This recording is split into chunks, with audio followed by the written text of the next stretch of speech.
अच्छा जी, हम बात कर रहे थे मेल सिस्टम की, क्योंकि मैं अभी थोड़ा सा रिव्यू दे रहा हूँ, उसके बाद हम अपने मेन टॉपिक पर आने वाले हैं।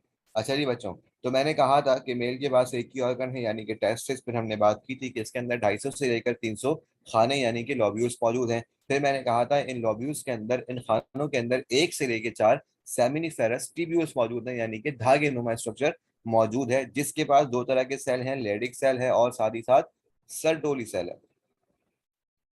याद रखिएगा, जो प्रोडक्शन हो रही है स्पर्म की, जो स्पर्मेटोजोआ की प्रोडक्शन हो रही है या फिर स्पर्मेटोगोनिया की प्रोडक्शन हो रही है, वो हो रही है सेमिनिफेरस ट्यूब्यूल की वॉल से। सेमिनिफेरस ट्यूब्यूल की वॉल से। और इस वॉल के अंदर याद रखिएगा, इस वॉल के अंदर एपिथीलियम पाई जा रही है। एक एपिथीलियम पाई जा रही है जहां से स्पर्मेटोगोनिया बन रहा है। ये सवाल पीएमसी में आ चुका है कि जो स्पर्मेटोजोआ बन रहा है या फिर स्पर्मेटोगोनिया बन रहा है, ये कहाँ से बन रहा है। और आपके पास ऑप्शन होते हैं टेस्टिस, आपके पास ऑप्शन होते हैं epithelium wall of seminiferous tubule, आपके पास ऑप्शन होता है सर्टोली सेल, और साथ ही साथ होता है लेडिक सेल। तो आपने लगा कर आना है एपिथेलियम ऑफ सेमिनिफेरस ट्यूब्यूल, क्योंकि मैंने कहा था, अगर आपको याद हो तो यहाँ से वॉल से क्या आ रहा था, स्पर्मेटोजो आ रहा था, और जो कि मैच्योर कहाँ हो रहा था, सर्टोरी सेल के अंदर मैच्योर हो रहा था। ये सारी बातें आपको मैं बता चुका हूँ, आप सबको ये सारी बातें याद होंगी। ऐसा ही है बच्चों?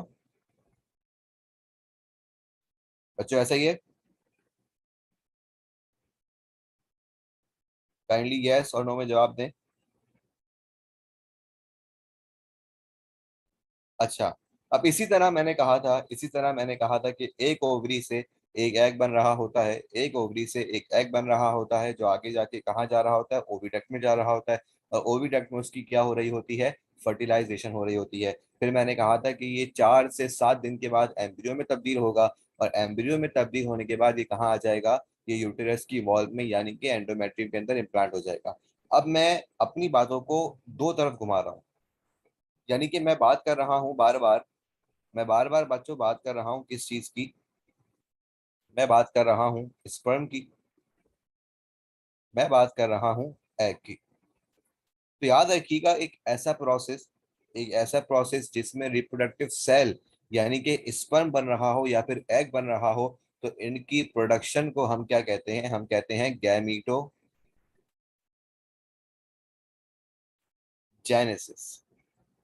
बच्चों क्या कहते हैं? गैमीटोजेनेसिस। अगर कोई पूछ ले कि गैमीटोजेनेसिस क्या होता है, तो उसे बता देना प्रोडक्शन ऑफ रिप्रोडक्टिव सेल्स। और अगर कोई पूछे अगर कोई पूछे बेटा, फर्टिलाइजेशन इनकी फ्यूजन है, स्पर्म का एग के साथ मिल जाना, ये होती है फर्टिलाइजेशन।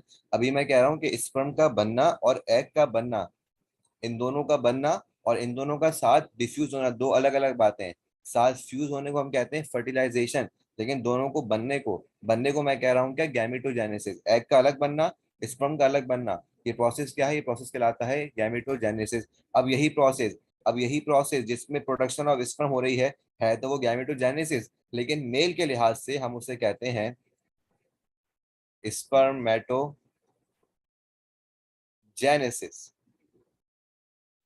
और फीमेल के लिहाज से हम उसे कहते हैं क्या, oogenesis। कि यहाँ तक बात क्लियर है? क्या यहाँ तक बात क्लियर है? हाँ या ना में जवाब दें बच्चों।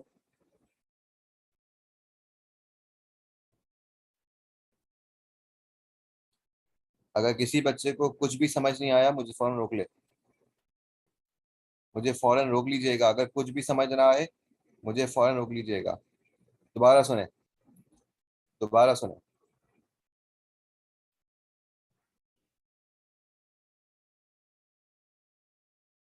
दोबारा सुने। ये देखिएगा, हाफिज असद बेटा इस पे मत लिखो। हाफिज असद बेटा स्क्रीन पे ना लिखो, मैं रिमूव कर दूंगा। मेरे पास नाम लिखा हुआ आ रहा होता है। टेक्नोलॉजी काफी आगे बढ़ गई है, बच्चे का नाम भी आ जाता है। अच्छा, तो देखो, ये मैंने एक एग ड्रॉ कर दिया, सही है। और यहाँ पर मैं ड्रॉ कर रहा हूँ एक स्पर्म। गौर से सुनना, गौर से सुनना।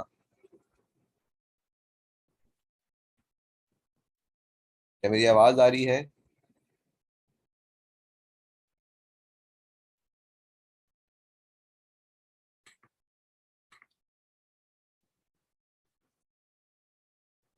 क्या मेरी आवाज आ रही है? अरे यार, एक मिनट को सिंपल जूम से कर लेते हैं, ये बेहतर रहेगा।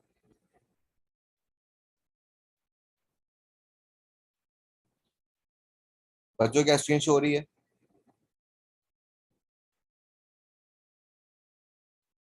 असल में वन नोट पे मेरा लैपटॉप हैंग कर रहा था, इस चीज को मैंने हटा के मैंने सिंपल जूम का व्हाइट बोर्ड खोल लिया है।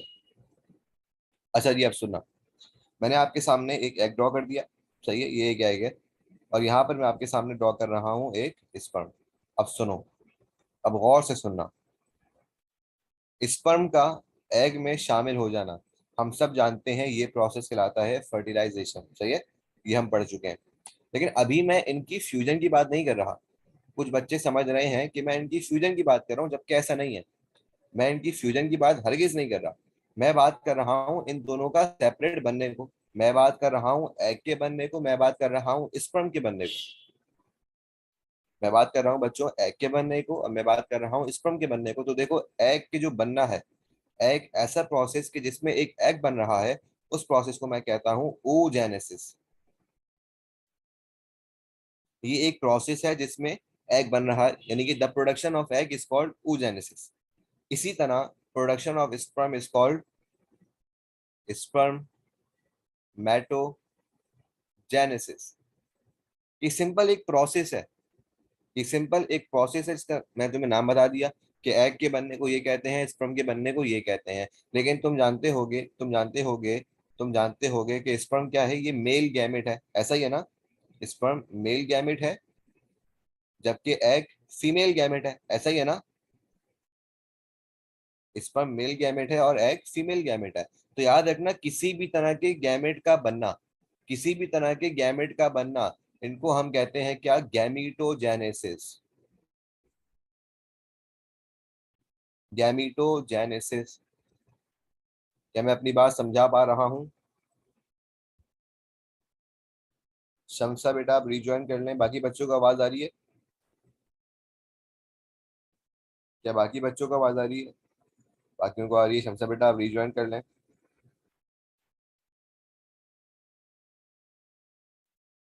आप रिज्वाइन कर लें। तो बच्चों, क्या मैं अपनी बात समझा पा रहा हूँ कि एग के बनने को मैं कह रहा हूँ oogenesis, और स्पर्म के बनने को मैं कह रहा हूँ स्पर्मेटोजेनेसिस। अब मैं सिंपली बात करूंगा। अब मैं सिंपली बात करूंगा किसकी? स्पर्मेटो। तो क्या लिखा है ये? Let Mimona in the class. ये मिमोना कौन है? अगर कोई बच्चा वेटिंग पर है तो बिल्कुल, मैंने वेटिंग वाले बच्चों को क्लास में एंटर कर दिया है, ठीक है। अच्छा जी, अब मैं बात करने लगा हूँ गैमेटोजेनेसिस की, यानी कि पहले मैं बात करूंगा किसकी? स्पर्मेटोजेनेसिस की, क्योंकि पहले हमने मेल का सिस्टम पढ़ा था। तो इसी तसलसल को बरकरार रखते हुए दो बच्चे और उस पर आ गए। एक मिनट मैं एंटर कर दूँ। बेटा, जो नए आने वाले बच्चे हैं वक्त पे आए करें, क्योंकि इस तरह पे क्लास डिस्टर्ब होती रहेगी। मैं बच्चों को पे एंटर करता रहूंगा तो अपनी बात समझा नहीं पाऊंगा। तो अगली बार ट्राई करें कि वक्त पर आने की कोशिश करें। वक्त की पाबंदी जिंदगी में बहुत जरूरी है।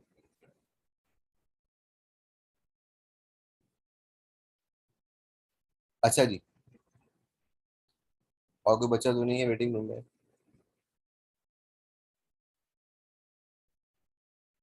तीन बच्चे और वेटिंग रूम पे आ गए। चलो छोड़ो। अच्छा सुनो अपनी बात। मैं बात करने लगा हूँ किसकी? स्पर्म जेनेसिस की। ठीक है, ये एक ऐसा प्रोसेस है जिसमें स्पर्म बन रहा है। कई बार सबको समझ आ गई कि ये एक ऐसा प्रोसेस है जिसके अंदर स्पर्म बन रहा है। अब सुनो हो क्या रहा है। सबसे पहले जो चीज है, जो जर्म सेल इंसान के अंदर पाए जा रहे हैं, यानी कि जो एपिथीलियम से बन रहे हैं, किसकी? सेमिनिफेरस ट्यूब्यूल की। सेमिनिफेरस ट्यूब्यूल की एपिथीलियम से बनने वाली जो चीज है, उसे मैं पता है क्या कहता हूँ? उसे मैं कहता हूँ, बच्चों गौर से देखना, उसे मैं कहता हूँ स्पर्मेटोगोनियम या स्पर्मेटोगोनिया, जो बोलना चाहो बोल लेना। सबसे पहले ये क्या है? सबसे पहले ये है स्पर्मेटोगोनियम। और ये डिप्लॉयड है। ये क्या है? ये 2n, यानी कि ये डिप्लॉयड है। अब आगे सुनो क्या होगा। आगे सुनो। जी शमसा बहराम, आपने क्वेश्चन मार्क डाले हैं, बताइए। अच्छा, अब आगे सुनो। सबसे पहले मैंने कहा कि सेमिनिफेरस ट्यूब्यूल की जो एपिथेलियम यानी कि उसकी वॉल से जो सेल बना है उसे मैंने कह दिया क्या, स्पर्मेटोगोनियम। अब सुनो क्या होगा, अब इसके अंदर डिफरेंशिएशन होगी, या इसके अंदर ग्रोथ होगी, या कह लो इसके अंदर माइटोसिस होगी। तुम कह रहे हो इसके अंदर क्या होगी, माइटोसिस होगी। और माइटोसिस की खासियत क्या है, माइटोसिस की खासियत सबको मालूम होगी कि अगर कोई सेल डिप्लॉयड होता है तो माइटोसिस के बाद भी वो डिप्लॉयड ही रहता है। क्या सब बच्चों को ये बात मालूम है कि अगर कोई सेल डिप्लॉयड होता है तो माइटोसिस के बाद भी वो डिप्लॉयड ही रहता है? लेकिन लेकिन लेकिन मियोसिस में ये नहीं होता। मियोसिस में क्या होता है कि अगर कोई सेल डिप्लॉयड है, अगर कोई सेल डिप्लॉयड है तो मियोसिस के बाद वो दो हैप्लॉयड सेल में कन्वर्ट हो जाता है, यानी कि उसको उसके क्रोमोसोम नंबर हाफ हो जाते हैं। ऐसा ही है ना बच्चों? बेटा मैं कह रहा हूँ कि स्पर्मेटोगोनिया, मैं स्पर्मेटोगोनिया की बात कर रहा था। मैं कह रहा था कि सेमिनिफेरस ट्यूब्यूल की वॉल्स के अंदर से, सेमिनिफेरस ट्यूब्यूल की जो एपिथेलियम है, जो उसकी वॉल है, जहां से जो पहला सेल बन रहा है, उस पहले सेल को मैं कह रहा हूँ स्पर्मेटोगोनिया या स्पर्मेटोगोनियम। अब इस स्पर्मेटोगोनियम के अंदर माइटोसिस होगी, माइटोसिस होगी, और ये बदल जाएगा किसमें, प्राइमरी स्पर्मेटोसाइट। ये बन जाएगा किसमें यार, एक बच्चा और आ गया, उसको भी एडमिट करना पड़ेगा। बेटा आप लोग लेट मत आया करें, आधे घंटा क्लास को हो गया, अब तक बच्चे आ रहे हैं। अच्छा खैर, स्पर्मेटोगोनिया था, उसके बाद ही क्या बन गया बच्चों, प्राइमरी स्पर्मेटोसाइट। अब सुनना, अगर एग्जाम में क्वेश्चन आए, अगर एग्जाम में क्वेश्चन आए कि माइटोसिस कहाँ पर देखी जा रही है स्पर्मेटोजेनेसिस के, जेनेसिस के अंदर, तो तुम बता देना, तुम बता देना स्पर्मेटोगोनियम के अंदर माइटोसिस हो रही है, और वो कन्वर्ट हो रहा है किससे, प्राइमरी स्पर्मेटोसाइट में। या अगर तुमसे पूछे बेटा दुर्ना स्क्रीन पे नहीं लिखो, मैं क्लास से निकाल दूंगा, फिर इसको इरेज करो वरना मैं क्लास से निकाल दूंगा। अच्छा आप सुनो, दूसरी बात सुनो। अगर कोई पूछे, अगर कोई पूछे कि प्राइमरी स्पर्मेटोसाइट मियोसिस से बन रहा है या माइटोसिस से बन रहा है, तुम क्या बोलोगे? अगर कोई पूछे, अगर कोई पूछे कि प्राइमरी स्पर्मेटोसाइट मियोसिस से बन रहा है या माइटोसिस से बन रहा है, तुम लोग क्या बोलोगे? बिल्कुल माइटोसिस से बन रहा है। एक बच्चा क्लास में और आ गया, उसे एडमिट कर दिया मैंने। बिल्कुल माइटोसिस से ही बन रहा है। अब सुनो आगे क्या होगा। अभी जो प्राइमरी स्पर्मेटोसाइट बना है ना, जो कि डिप्लॉयड ही है, अभी ये डिप्लॉयड ही, क्योंकि मैंने कहा था ये माइटोसिस है, और माइटोसिस के अंदर डिप्लॉयड डिप्लॉयड ही रहता है। अब सुनो, अभी जो प्राइमरी स्पर्मेटोसाइट है ना, ये डिवाइड होगा, ये डिवाइड होगा किसमें, दो सेकेंडरी स्पर्मेटोसाइट में। किसमें होगा, दो सेकेंडरी स्पर्मेटोसाइट में। और याद रखना सेकेंडरी स्पर्मेटोसाइट हमेशा हैप्लॉइड होगा। तो क्या तुम्हें ये बात समझ आ रही है, क्या तुम्हें ये बात समझ आ रही है कि पहले प्राइमरी स्पर्मेटोसाइट जो कि डिप्लॉइड था अभी हैप्लॉइड बन गया है? तो क्या मैं कह सकता हूँ कि यहाँ पर मियोसिस हुई है, यहाँ पर मियोसिस वन हुई है? क्या मैं ये बात कह सकता हूँ? देखो, मैं अपनी बात को फिर रिपीट कर रहा हूँ, मैं अपनी बात को फिर रिपीट कर रहा हूँ, दोबारा सुनो। मैंने कहा सबसे पहले सेमिनिफेरस ट्यूब्यूल की वॉल के अंदर से, सेमिनिफेरस ट्यूब्यूल की एपिथेलियम के अंदर से एक स्पर्मेटोगोनियम बन गया। और ये है क्या, सबसे पहले मैंने दिखाया तुम्हें क्या, स्पर्मेटोगोनियम। ये देखो ये रहा, ये देखो ये रहा, ये क्या है, ये स्पर्मेटोगोनियम है। अब क्या हुआ आगे सुनो। अब इस स्पर्मेटोगोनियम के अंदर वहीं पर ही सेमिनिफेरस ट्यूब्यूल के अंदर ही क्या हो गई, माइटोसिस हो गई। और ये बदल गया किसके अंदर, प्राइमरी स्पर्मेटोसाइट के अंदर। और मैंने कहा कि माइटोसिस की खासियत यही है कि जो चीज डिप्लॉयड होती है वो आगे भी डिप्लॉयड ही रहती है। फिर मैंने कहा कि प्राइमरी स्पर्मेटोसाइट के अंदर मियोसिस वन हो गई, और ये कन्वर्ट हो गया किसमें, दो हैप्लॉइड सेकेंडरी स्पर्मेटोसाइट के अंदर। क्या यहाँ तक बात समझ आई? क्या यहाँ तक बात समझ आई बच्चों? तमाम बच्चे यस या फिर नो में जवाब दें कि यहाँ तक बात समझ आई।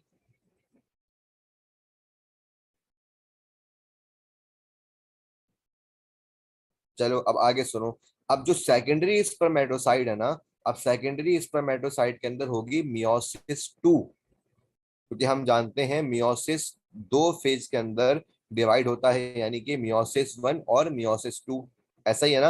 अब मियोसिस 1 कहाँ हो, अगर कोई पूछे कि मियोसिस 1 कहाँ हो रही है, तो बता देना मियोसिस 1 हो रही है प्राइमरी स्पर्मेटोसाइट के अंदर। और अगर कोई पूछे कि मियोसिस 1 से क्या बन रहा है, तो बता देना मियोसिस 1 से सेकेंडरी स्पर्मेटोसाइट बन रहा है। अब सुनो, सेकेंडरी स्पर्मेटोसाइट से सेकेंडरी स्पर्मेटोसाइट के अंदर हो गई क्या, मियोसिस 2।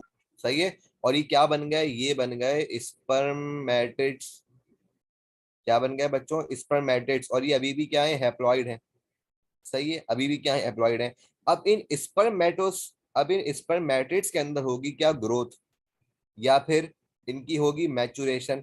अब वो मैचुरेशन कहाँ हो रही थी, अगर तुम्हें याद हो तो मैंने कहा था वास डेफनेस नहीं बल्कि रेटी टेस्टिस के अंदर क्या हो रही थी, मैचुरेशन। मैंने कहा था कि अगर कोई पूछे कि सेकेंडरी स्पर्मेटोसाइट की मैचुरेशन कहाँ हो रही है, तो तुम्हें क्या बताना था, तुम्हें बताना था कि रेटी टेस्टिस। अगर ऑप्शन में रेटी टेस्टिस ना मौजूद हो, तो तुम्हें क्या बताना था, तुम्हें बताना था एपिडिडाइमस। याद है ना।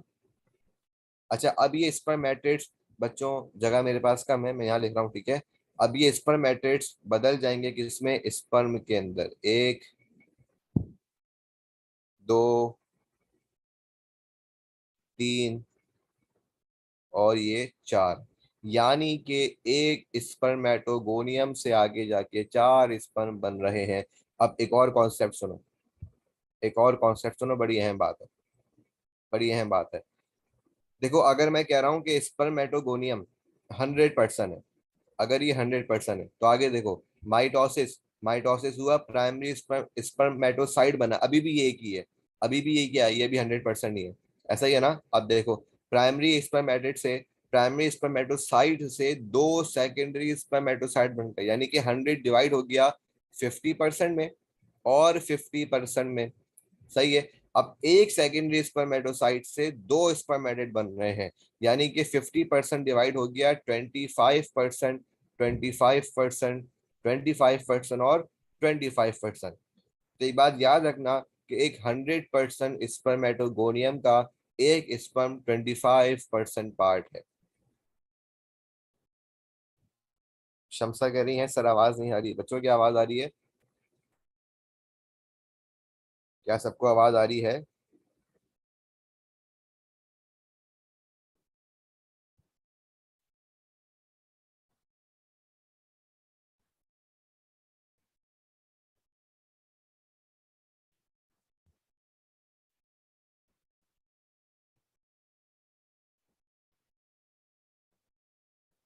आवाज तो आ रही है। अच्छा, आप सुनो, मैं स्पर्मेटोजेनेसिस को दोबारा से रिपीट कर रहा हूँ। What is spermatogenesis, the production of sperm, the production of sperm from spermatogonia. ठीक है। इसकी आसान सी डेफिनेशन है, the production of sperm is called spermatogenesis, या बोल दो the production of sperm from spermatogonium, से एक ही बात है। सही, सिंपल सी बात है। अब आगे सुनो, होता क्या है, मैंने कहा था सेमिनिफेरस ट्यूब्यूल की एपिथेलियम से, यानी कि सेमिनिफेरस ट्यूब्यूल की वॉल के अंदर से एक स्पर्मेटोगोनियम या एक स्पर्मेटोगोनिया बनेगा। क्या बनेगा बच्चों, एक स्पर्मेटोगोनिया बनेगा। अब इसके अंदर होगी क्या, माइटोसिस। क्या होगी इसके अंदर, माइटोसिस होगी। और ये माइटोसिस के बाद डिवाइड हो जाएगा किसमें, प्राइमरी स्पर्मेटोसाइट में। सॉरी, डिवाइड नहीं होगा, चेंज होगा। डिवाइड कहते हैं बीच से टूट जाने को, ये टूटा नहीं है, अभी अभी वही है, अभी ये एक ही चलता हुआ आ रहा है। यानी कि स्पर्मेटोगोनियम डिवाइड हो गया किस, सॉरी, चेंज हो गया किसमें, प्राइमरी स्पर्मेटोसाइट में। और इसके अंदर क्या हुई है, माइटोसिस हुई है। अब सुनो, प्राइमरी स्पर्मेटोसाइट के अंदर मियोसिस 1 होगी, और ये डिवाइड हो जाएगा दो सेकेंडरी स्पर्मेटोसाइट्स के अंदर। अब एक सेकेंडरी स्पर्मेटोसाइट के अंदर अगेन मियोसिस 2 होगी, और ये डिवाइड हो जाएगा दो स्पर्मेटेट्स में। यानी कलेक्टिवली अगर मैं बात करूं, तो दो सेकेंडरी स्पर्मेटोसाइट्स डिवाइड हो जाएंगे किसमें, चार स्पर्मेटेट्स में। अब इन चार स्पर्मेटेट्स की ग्रोथ होगी, और ये डिवाइड हो जाएंगे किसके अंदर, चार स्पर्म्स के अंदर।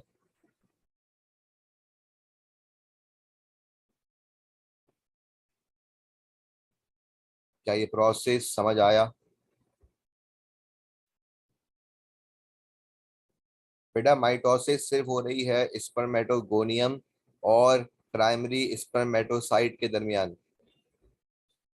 माइटोसिस सिर्फ हो रहा है किसमें, स्पर्मेटोगोनियम और प्राइमरी मेटोसाइट के दरमियान, जबकि मियोसिस 1 हो रही है प्राइमरी स्पर्मेटोसाइट और सेकेंडरी स्पर्मेटोसाइट के दरमियान, और मियोसिस 2 हो रही है सेकेंडरी स्पर्मेटोसाइट और स्पर्मेटिड के दरमियान।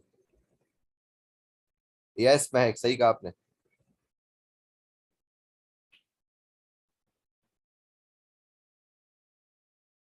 क्या टॉपिक क्लियर हुआ?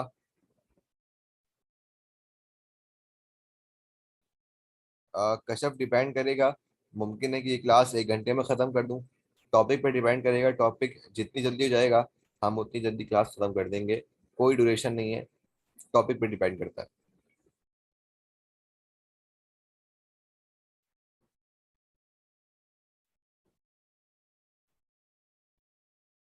तो क्या समझ आ गया? क्या ये टॉपिक समझ आ गया? कोई भी क्वेश्चन?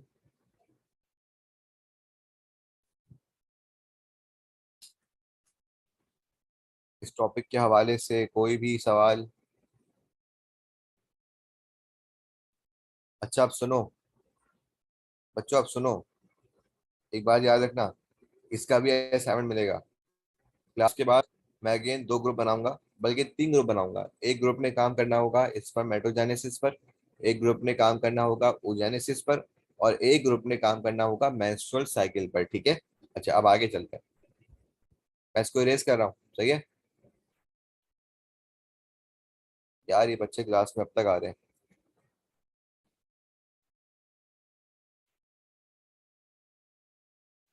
मैं इसे इरेज कर रहा हूँ, ठीक है? क्या आप लोगों ने एसएस ले लिया था? क्या आप लोगों ने एसएस ले लिया था या नहीं?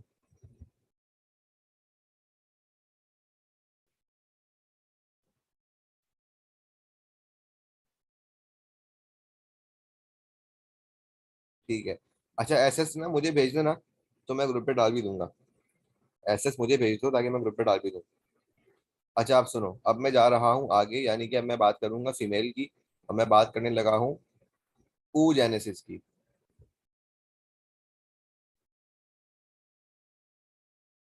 मैं बात करने लगा हूँ किसकी? oogenesis की। शमसा, स्क्रीन पे मत लिखो बेटा, स्क्रीन पे मत लिखो। अच्छा, आप देखो, एक ओवरी के अंदर ना, एक ओवरी के अंदर मैंने कहा था बहुत सारे फॉलिकल्स पाए जाते हैं। जब एक कोई छोटी बच्ची पैदा होती है तो मैंने कहा था उसकी ओवरी के अंदर 4 लाख फॉलिकल्स पहले से मौजूद होते हैं। ये बात सबको याद होगी। मैंने कहा था 4 लाख फॉलिकल्स पहले से मौजूद होते हैं, लेकिन वो मैच्योर एग कितने बनते हैं? मैंने कहा सिर्फ 500 बनते हैं उसकी पूरी जिंदगी के अंदर। वो 4 लाख फॉलिकल्स कितने एग में कन्वर्ट हो सकते हैं पूरी जिंदगी में? तो याद रखना, सिर्फ और सिर्फ 500।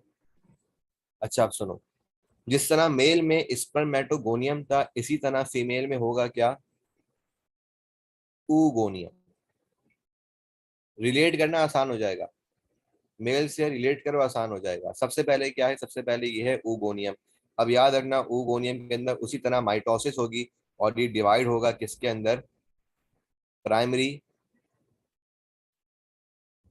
ooसाइट के अंदर। अच्छा, याद रखना, एक बात याद रखना, प्राइमरी ooसाइट के अंदर, एक मिनट को, ये देखो, पहले देख लो कि माइटोसिस कहाँ हो रही है। देख लो, यहाँ पर हो रही है माइटोसिस। अच्छा, आप देखना, अब इसके आगे जो काम हो रहा होगा ना, वो होगा मियोसिस का। इसके आगे जो भी काम होगा वो किसका होगा? वो होगा मियोसिस का। यानी कि ये डिवाइड हो रहा होगा किसके अंदर? ये डिवाइड हो रहा होगा बच्चों, ये देखो, ये डिवाइड हो रहा होगा एक सेकेंडरी ooसाइट के अंदर, साथ ही साथ एक पोलर बॉडी के अंदर, छोटी बॉडी के अंदर। वजह क्या है? वजह सारी ये है कि फीमेल के अंदर आगे जाके एक ही एग बनना है। ये पॉसिबल नहीं है कि एक साथ 4 4 एग बन जाए, ये एबनॉर्मेलिटी है। सही है? क्योंकि एक ही एग बनाना है, इसीलिए एक ही सेकेंडरी ओ साइड बनेगा, बाकी पोलर बॉडीज बनेगी। अब सुनो, अब जब एक कोई लड़की पैदा होती है ना, तो याद रखो उसकी बॉडी के अंदर जो फॉलिकल्स हैं, उसकी बॉडी के अंदर जो सबसे पहला ओ साइड होगा ना, याद रखना, याद रखना, वो प्रोफेस 1 की हालत में होगा। वो प्रोफेस 1 की हालत में होगा। याद रखने वाली बात, बहुत इंपॉर्टेंट पॉइंट है। जब एक लड़की पैदा होती है तो उसकी ओवरी के अंदर जो फॉलिकल्स होंगे ना, वो प्राइमरी ooसाइट होंगे और वो प्रोफेस 1 की हालत में होंगे। ये बात गौर से सुन लो, याद रखना। मैं कह रहा हूं, जब एक लड़की प्यूबर्टी तक नहीं पहुंची और जो पैदा हुई है, जो बहुत छोटी सी बच्ची है, उसकी ओवरी के अंदर जो फॉलिकल्स होंगे, वो याद रखना वो प्रोफेज 1 के अंदर रुके हुए होंगे। अभी उनके अंदर फर्दर मैचुरेशन नहीं हो रही, अभी वो सिर्फ और सिर्फ प्रोफेज 1 के अंदर स्टॉप हुए हुए हैं, रुके हुए हैं। अब आगे सुनो। अब जब वो लड़की प्यूबर्टी तक पहुंच गई, यानी कि 14 साल उसकी उम्र हो गई, अब वो आ गई प्यूबर्टी पर। अब देखो, अब इसके अंदर शुरू हो गई क्या ग्रोथ। अब ये बन गया सेकेंडरी oocyte। सही है, क्या बन गया ये बन गया बच्चों सेकेंडरी oocyte। अब देखो, ये सेकेंडरी oocyte आगे जाएगा बच्चों, ये सेकेंडरी oocyte आगे जाएगा और डिवाइड होगा किसके अंदर, एक बड़ी बॉडी के अंदर। डिवाइड होगा किसके अंदर, एक बड़ी बॉडी के अंदर। और यहाँ पर ये डिवाइड होगा किसके अंदर, दो छोटी पोलर बॉडीज के अंदर। बच्चों 1 मिनट रुको, मैं अपना नेट स्विच कर रहा हूँ, लाइट आ गई है, सिर्फ 1 मिनट दो मुझे।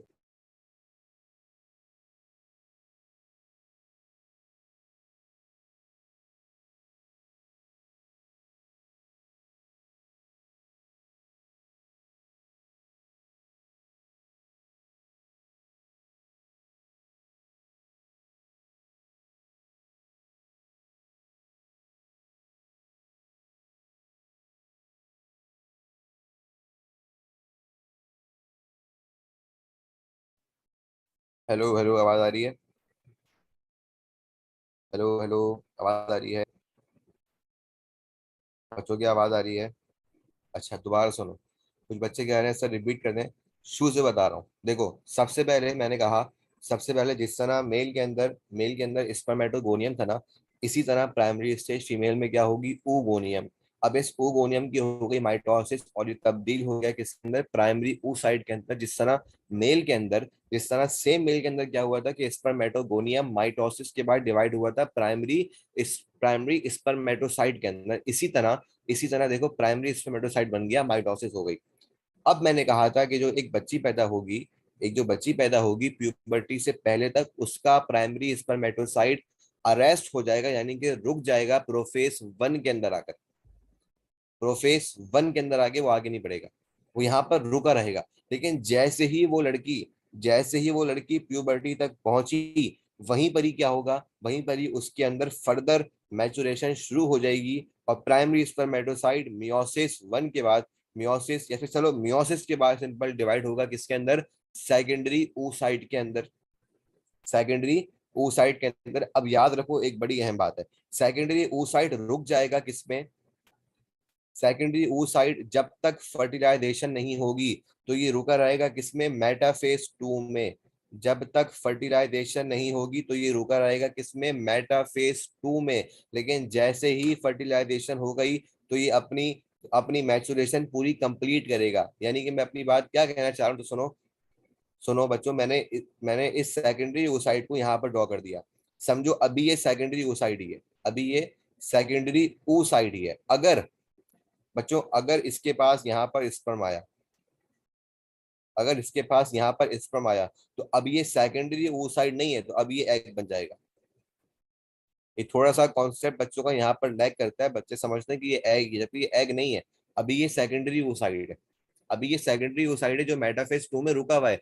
अगर इसके पास स्पर्म आया अगर इसके पास स्पर्म आया और इससे मिला, तब ये बदलेगा किसके अंदर, एग के अंदर, तब ये मुकम्मल एग कहलाएगा। लेकिन अभी ये क्या है, अभी ये सेकेंडरी oocyte है, ओव्यूलेशन से पहले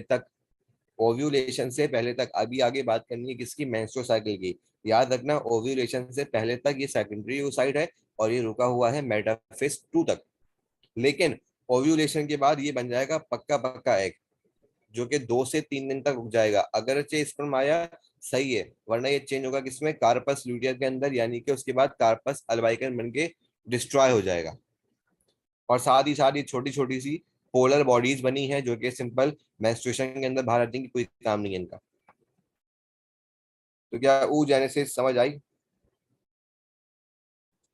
लारे 4 लाख फॉलिकल्स, 4 लाख फॉलिकल्स। बेटा पोलर बॉडीज बनने का मकसद क्या है, पोलर बॉडीज बनने का मकसद है फर्दर एग बनने को रोकना। क्योंकि मैंने कहा एक फीमेल के अंदर एक ही एग बनाना है, एक फीमेल के अंदर एक ही एग बनाना है। अगर वो पोलर बॉडीज भी सेकेंडरी गुसाइड बन गई, तो क्या करेंगे चार चार एग का।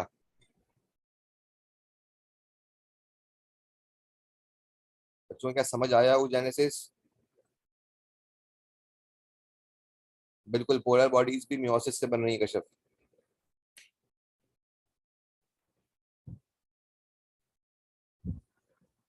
क्या टॉपिक क्रिस्टल क्लियर हुआ या अभी भी कुछ कंफ्यूजन है? यस, बिल्कुल। oogenesis makes only one egg and three polar bodies which are of no use. बिल्कुल ठीक कहा।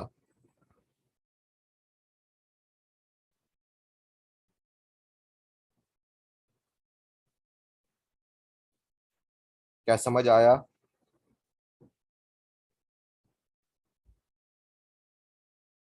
बेटा जब एग के साथ स्पर्म मिल जाएगा, जाहिर सी बात है, फिर वो क्या बनेगा? वो जायगोट बन जाएगा।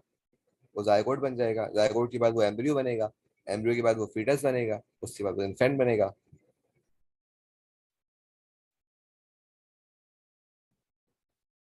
अच्छा, अब एक बात सुन लो, एक बात सुन लो। ओगोनियम जो था वो डिप्लॉयड था। कलर चेंज कर लेता हूँ। प्राइमरी oocyte भी डिप्लॉयड था, लेकिन सेकेंडरी oocyte जो है वो हैप्लॉइड है, याद रखना। और एग भी हैप्लॉइड होता है। सही है। यस, आमना दीदी। यस, ये रेयर केस नहीं है। ये समझो नॉर्मल केस है। अगर थ्री पोलर बॉडीज नहीं बन रही तो फिर ये नॉर्मल केस नहीं है। हाँ, हो सकता है, पॉसिबिलिटी सब चीज की है, लेकिन फिर वो नॉर्मल केस नहीं है। जैसे जैसे कि हम बात करते हैं मेंस्ट्रुअल साइकिल की। किताबों में लिखा हुआ है कि वो 28 डेज का है, जबकि नॉर्मल नहीं है। 20 जरूरी नहीं है कि हर फीमेल के अंदर 28 डेज का हो। मुमकिन है किसी में 30 दिन का हो रहा है, मुमकिन है किसी में 27 डेज का हो रहा हो, लेकिन हम बात करते हैं मेजोरिटी की।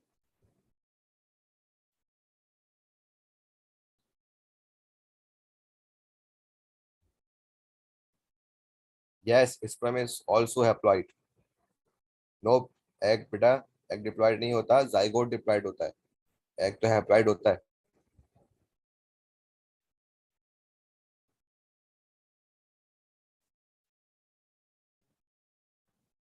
Profess, metaphase, repeat. अच्छा, बस दो बार सुन लो, इसको आसान कर लो। जब एक लड़की पैदा हो रही है, या फिर एक लड़की प्यूबर्टी से पहले तक, 14 साल की उम्र से पहले तक, उसकी ओवरीज के अंदर जो भी oogonia में जो भी फॉलिकल पाया जा रहा है, याद रखना, वो प्रोफेस वन की हालत में, वो प्रोफेस वन में रुका हुआ है। वो प्रोफेस वन में रुका हुआ है, वो आगे नहीं बढ़ सकता, क्योंकि अगर वो आगे जाएगा तो फिर मेंस्ट्रुएशन शुरू हो जाएगी। इसीलिए अभी वो प्रोफेस वन पे रुका हुआ है, क्योंकि मेल तो है नहीं। क्योंकि मेल तो है नहीं। मेल की तो सारी जिंदगी स्पर्म बन रहे हैं, लेकिन फीमेल के अंदर टाइम पीरियड है ना। यही वजह है कि उसकी बॉडी के अंदर जो फॉलिकल है वो प्रोफेस वन के अंदर रुका हुआ है। अच्छा, अब सुनो। अब समझो वो लड़की 14 साल की हो गई। सही है। और वो लड़की पहुंच गई कौन सी एज पे? प्यूबर्टी की एज पे। अब आगे सुनना, गौर से सुनना। अब जो मेंस्ट्रुअल साइकिल हो रहा है ओव्यूलेशन से पहले, डे 14 से पहले, उसकी बॉडी के अंदर जो ऊ साइड है ना, वो रुका हुआ है मेटाफेज 2 के अंदर। वो रुका है मेटाफेज 2 के अंदर। अब जैसे ही ओव्यूलेशन हुई, वो बदला सिंपल एग के अंदर। अब स्पर्म आएगा, फौरन से हो जाएगी फर्टिलाइजेशन, वो बन जाएगा जाइगोट। ये सीन है सारा।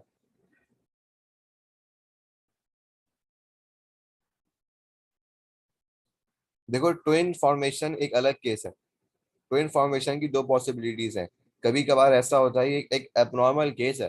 कभी कभार ऐसा होता है कि दोनों ओवरीज काम कर जाती हैं। दोनों ओवरीज काम कर जाती हैं, दो एग बन जाते हैं। अब जाहिर सी बात है, स्पर्म की तो कमी नहीं है। स्पर्म तो इतने सारे हैं कि क्या बताएं। पता नहीं, मेरे ख्याल है कितने, 20 लाख, सॉरी 20 मिलियन या फिर 40 मिलियन है। स्पर्म तो बहुत सारे हैं। अब वो दो एग पे जाके अटैक कर जाएंगे, जाहिर सी बात है, फिर क्या हो जाएगा? दो जायगोट बन जाएंगे। एक पहला केस ये है। पहला केस ये है क्योंकि दो अलग अलग एग बन रहे हैं, इससे दो अलग अलग ट्विन बनेंगे। दोनों की शक्लें अलग होंगी। लेकिन एक केस ये है, एक ही एग है, एक ही स्पर्म है। आगे जाके वो बन गया जाइगोट, वो बन गया एम्ब्रियो। अब आगे जाके एम्ब्रियो जो है ना, वो बीच से अलग होना स्टार्ट हो जाएगा। दो एम्ब्रियो बन जाएंगे। उनके दरमियान सेपरेशन हो जाएगी। ये होंगे कौन से ट्विन? आइडेंटिकल ट्विन्स, याद रखना। सर, ये हमारे टॉपिक में नहीं है, ऐसे ही बता दिया मैंने ताकि तुम लोगों को इन्फॉर्मेशन रहे। अब जब भी तुम लोगों को ट्विन्स नजर आए, अगर उनकी शक्लें सेम हो, तो समझ जाना ये दोनों एक ही एग से हैं। अगर शक्लें सेम ना हो तो समझ जाना दो अलग अलग एग हैं। जी महक, पूछें। बेटा, पोलर बॉडी हैप्लॉइड है। पोलर बॉडी हैप्लॉइड है।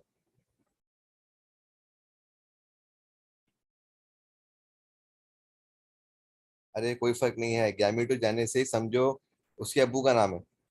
और oogenesis और स्पर्मेटोजेनेसिस दो बच्चे हैं। देखो गैमेट तो गैमेट है ना, अभी मैं बात नहीं कर रहा। अभी मैं मेल गैमेट फीमेल गैमेट की बात नहीं कर रहा, अभी मैं सिंपल गैमेट की बात कर रहा हूँ। तो गैमेट का बनना, गैमेटोजेनेसिस, हाँ अगर उसके अंदर डीप जाओगे, उसके अंदर सोचोगे कि हाँ यार मेल अलग है फीमेल अलग है, फिर मैं कहूंगा कि भाई मेल के अंदर जो गैमेटोजेनेसिस है उसका नाम होगा क्या, स्पर्मेटोजेनेसिस। और फीमेल के अंदर जो गैमेटोजेनेसिस है उसका नाम होगा क्या, oogenesis simple. Spermatids differentiate into sperm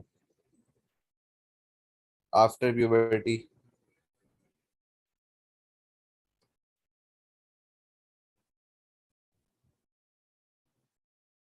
महक अली बेटा वही हिसाब होगा, लगा लो हिसाब, क्योंकि पहले देखो तीन सात, तीन पोलर बॉडीज बन रही है, एक एग बन रहा है, 25% ही रहेगा, क्योंकि एक पोलर बॉडी 25% कैरी करेगी, तीन पोलर बॉडीज है ना, तो तीन लगा लो, 75% हो गई, बचा कितने, 25%। तो एक एग भी 25% क्रोमोसोम कैरी करेगा।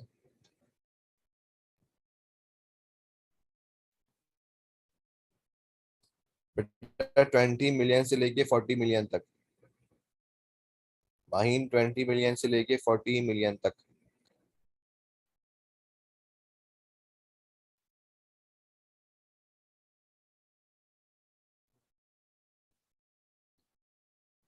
क्या गैमेटोजेनेसिस समझ आई?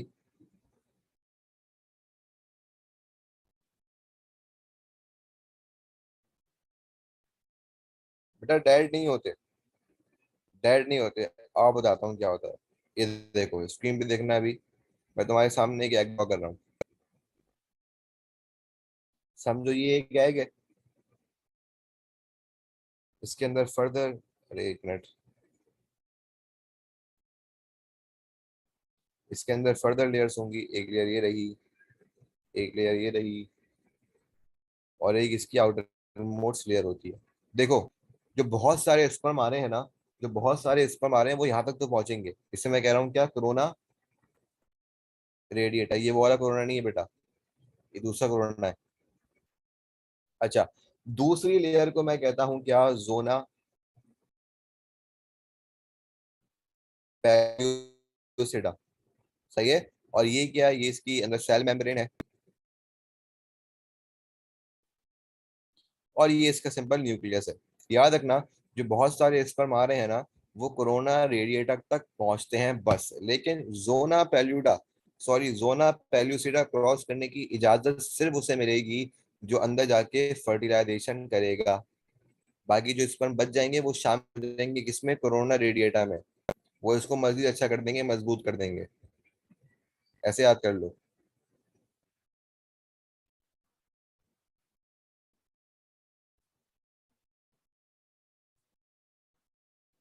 जी बिल्कुल, एग में 25% होता है। बच्चों क्या मैं अपने अगले टॉपिक पे जाऊं? क्या हम नया टॉपिक स्टार्ट करें, समझ आ गया टॉपिक ये वाला?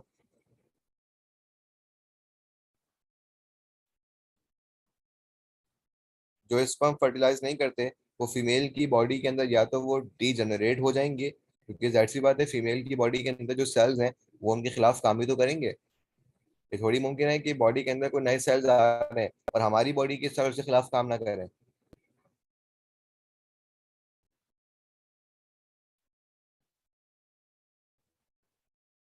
बच्चों के आगे बढ़े।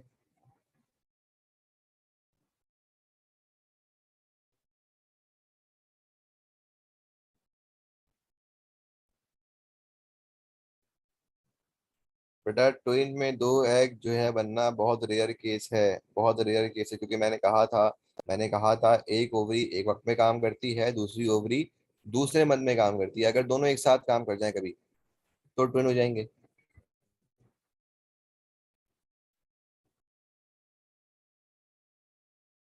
एसिडिटी का रिव्यू दे दें बेटा, क्या मतलब समझा नहीं मैं।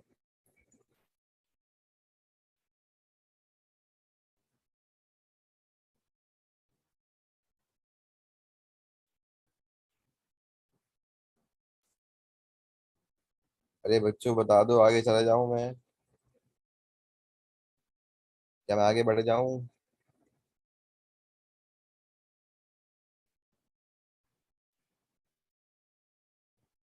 अच्छा एक मिनट दो, मैं लैपटॉप का चार्जर लेके आ रहा हूँ, मुझे एक मिनट देना। बच्चे देखिए कि जिनकी इंटर में परसेंटेज बहुत अच्छी आई हुई थी, लेकिन उनका एमडी कार्ड अच्छा नहीं हुआ। फिर बहुत सारे बच्चे ऐसे भी थे कि जिनका एमडी कार्ड इतना अच्छा हो गया कि उन्होंने इंटर वालों को बीट कर दिया। और एक और मशवरा दूंगा, अगर किसी बच्चे की इंटर में कम है, तो वो या तो इंटर रिपीट करे या फिर वो प्राइवेट मेडिकल कॉलेज की तरफ जाए। और जाहिर है उसकी फीस बहुत ज़्यादा है, तो वो अप्लाई करे स्कॉलरशिप के लिए, क्योंकि प्राइवेट वाले स्कॉलरशिप बाकायदा देते हैं। उनकी पॉलिसी होती है कि वो 1 से 2 बच्चों को स्कॉलरशिप लाजमी देते हैं, तो अप्लाई ज़रूर करना। अच्छा जी, हाँ मैम कह रही है सर आवाज़ नहीं आ रही। क्या मेरी आवाज़ आ रही है या नहीं आ रही? क्या मेरी आवाज़ आ रही है, हाँ या ना में बता दो बच्चों।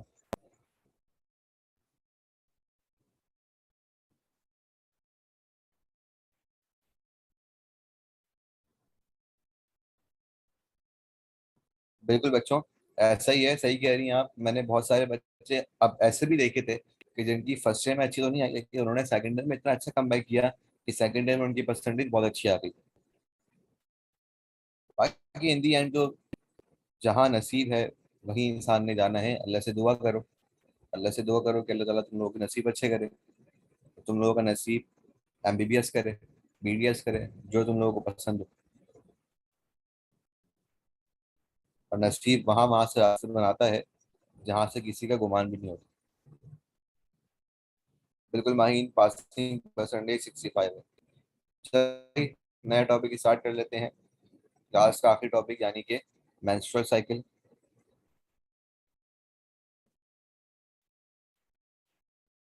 अब कुछ देर के लिए यहाँ वहाँ की बातें सब बंद करेंगे।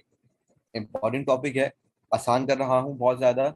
समझना गौर से, गौर से समझना, सारे काम छोड़ दो। कुछ लिख रहे हो तो वो भी छोड़ दो, स्क्रीनशॉट ले लेना, बाद में लिखना। सारे काम छोड़ दो अभी, जो बता रहा हूँ सिर्फ वो सुनो।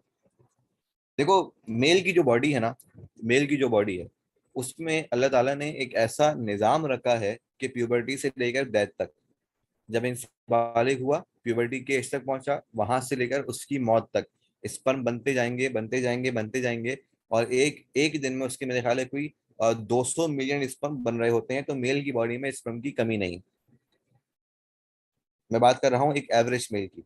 हाँ मुमकिन है कोई बीमारी हो जो कि उसे ले जाए किसकी तरफ, इनफर्टिलिटी की तरफ, उसकी बॉडी के अंदर स्पर्म ना बन रहे हो, वो अलग केस है। हम अभी फिलहाल नॉर्मल केस की बात कर रहे हैं, सही है। तो मेल की बॉडी के अंदर डेथ तक बनते जा रहे हैं, बनते जा रहे हैं। फीमेल में ऐसा नहीं है। फीमेल में ऐसा क्यों नहीं? क्योंकि फीमेल की एक लाइफ टाइम है, एक लाइफ स्पैन है कि जहाँ कि जिसमें एग बनेगा, पूरी उम्र नहीं बनेगा, पूरी उम्र नहीं बनेगा। प्यूबर्टी से लेकर 45 साल से 50 साल के दरमियान तक बस, ये है एवरेज एज। और याद रखना, एक ऐसी एज यानी कि प्यूबर्टी की एज के जब मेंस्ट्रुअल साइकिल स्टार्ट हो रहा होता है, तो हम उस एज को कहते हैं मोनार्की। हम उसे क्या कहते हैं? मोनार्की। अपने पास लिख लो, यानी कि स्टार्ट ऑफ मेंस्ट्रुअल साइकिल। अच्छा जी, एक ऐसी एज, अच्छा, और ये एज ना हम कह सकते हैं कि ये 14 साल, एवरेज बात कर रहा हूँ। साल ठीक किया मैंने, एयर कर ली तरह से। 14 ईयर्स में जो तकरीबन स्टार्ट हो जाती है। अच्छा आप सुनो, फीमेल एक ऐसी एज तक पहुंच जाती है, फीमेल फिर एक ऐसी एज तक पहुंच जाती है कि जिसमें उसकी बॉडी के अंदर एग बनना रुक जाते हैं, और उस एज को हम कहते हैं क्या? मेनोपॉज। यानी कि स्टॉप ऑफ मेंस्ट्रुअल साइकिल। अब फीमेल, अच्छा, और ये एज हम कह सकते हैं 45 से लेकर 55 के दरमियान हो सकती है, ठीक है। अच्छा आप सुनो, अब सुनो, फीमेल इसी लाइफ पीरियड के अंदर, इसी टाइप पीरियड के अंदर फर्टाइल होगी, यानी कि उसके अंदर अपने ऑफस्प्रिंग प्रोड्यूस करने की ताकत होगी, सलाहियत होगी। मोनार्की से लेकर मेनोपॉज तक फीमेल फीमेल बच्चे पैदा कर सकती है, अपनी ऑफस्प्रिंग पैदा कर सकती है, अपनी तादाद बढ़ा सकती है, सिर्फ इस एज तक, ना इससे पहले ना इससे बाद। अगर प्रेगनेंसी होगी तो वो इसी टाइम पीरियड के अंदर होगी, इसके बाद पॉसिबल नहीं है, मेनोपॉज के बाद पॉसिबल नहीं है, मेनोपॉज से पहले पॉसिबल है, लेकिन मोनार्की से पहले पॉसिबल नहीं है। क्या यहाँ तक बात समझ आई? यस लिखो यहाँ तक। क्या यहाँ तक बात समझ आई?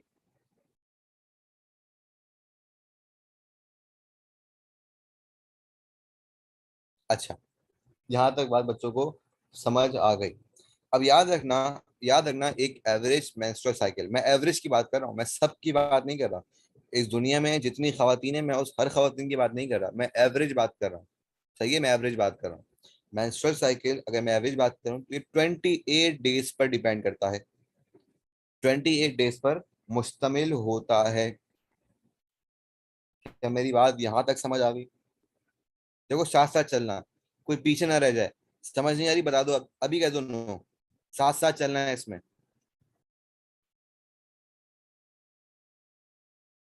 अच्छा आ गई। अब सुनो, मेंस्ट्रुअल साइकिल को ना मेंस्ट्रुअल साइकिल को मैंने दो स्टेजेस में डिवाइड किया तुम लोगों के लिए आसान करने के लिए। इसको मैंने दो स्टेजेस के अंदर डिवाइड कर दिया। पहला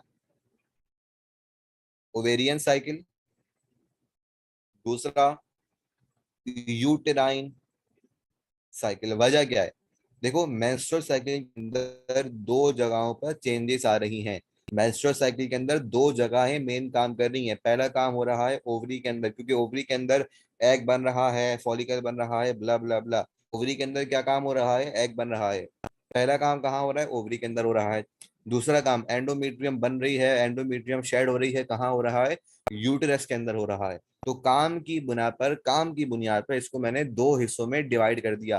पहला हिस्सा क्या? ओवेरियन साइकिल, यानी कि ओवरी के अंदर आने वाली चेंजेस। दूसरा हिस्सा क्या? यूटेराइन साइकिल, यूटेरस के अंदर आने वाली चेंजेस। इसका यहाँ तक का स्क्रीनशॉट ले लो, आगे बढ़ रहा हूं मैं।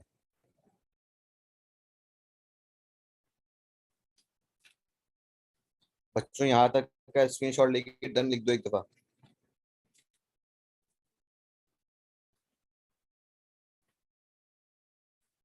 बच्चों यहाँ तक का स्क्रीनशॉट लेके डन लिख दो।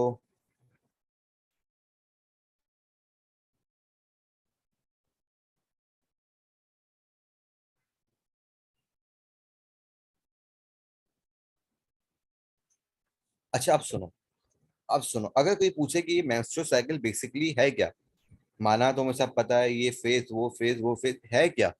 अगर कोई तुमसे पूछे ये बताओ, ये डिट्टो बताओ, डेफिनेशन क्या बनती है क्या ये चीज, तो बता देना कि मेंस्ट्रुअल साइकिल बेसिकली क्या है? एंडोमेट्रियम का बनना और एंडोमेट्रियम का तबाह हो जाना। मेन काम क्या हो रहा है? एंडोमेट्रियम बन रहा है, एंडोमेट्रियम तबाह हो रहा है, क्योंकि एंडोमेट्रियम एक ऐसी चीज है जिसे उम्मीदें बहुत ज्यादा हैं, और उम्मीदें ही इंसान को तबाह कर देती हैं। सबको ये बात मालूम होगी कि जितनी इंसान उम्मीदें लगा के बैठेगा, उतनी ही उसकी ज्यादा बर्बादी होगी। तो उम्मीदें इंसान को तबाह कर देती हैं। एंडोमेट्रियम को उम्मीदें बहुत ज्यादा हैं कि अभी स्पर्म आएगा, ये हो जाएगी फर्टिलाइजेशन, ये हो जाएगी इम्प्लांटेशन, बहुत ज्यादा उम्मीद है। अब जब स्पर्म आ नहीं रहा, स्पर्म हो गया बेवफा, स्पर्म नहीं आ रहा, उम्मीद टूटी, उम्मीद टूटी, एंडोमेट्रियम तबाह हो गई। तो अपने पास नोट कर लो, अपने पास कहीं लिख लो, the periodic shedding, the periodic shedding and making of endometrium is called menstrual cycle. The periodic making and shedding of endometrium is called menstrual cycle.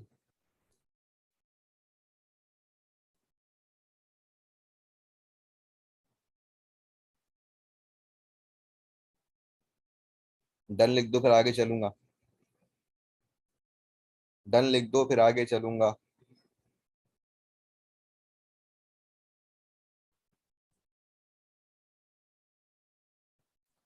The periodic the periodic making and shedding of endometrium is called menstrual cycle. अब सही है?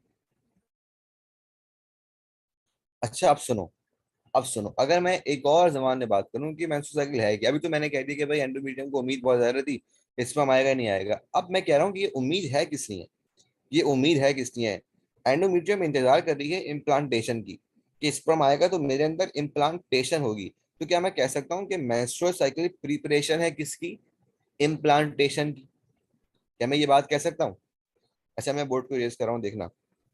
मैं कह रहा हूँ बच्चों, menstrual cycle preparation है किसकी?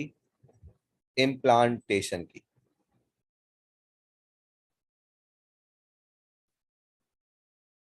मेंस्ट्रुअल साइकिल उम्मीद है किसकी? इम्प्लांटेशन की। अरे क्या हुआ sir? I can't see the screen. बच्चों क्या स्क्रीन शो हो रही है नहीं हो रही?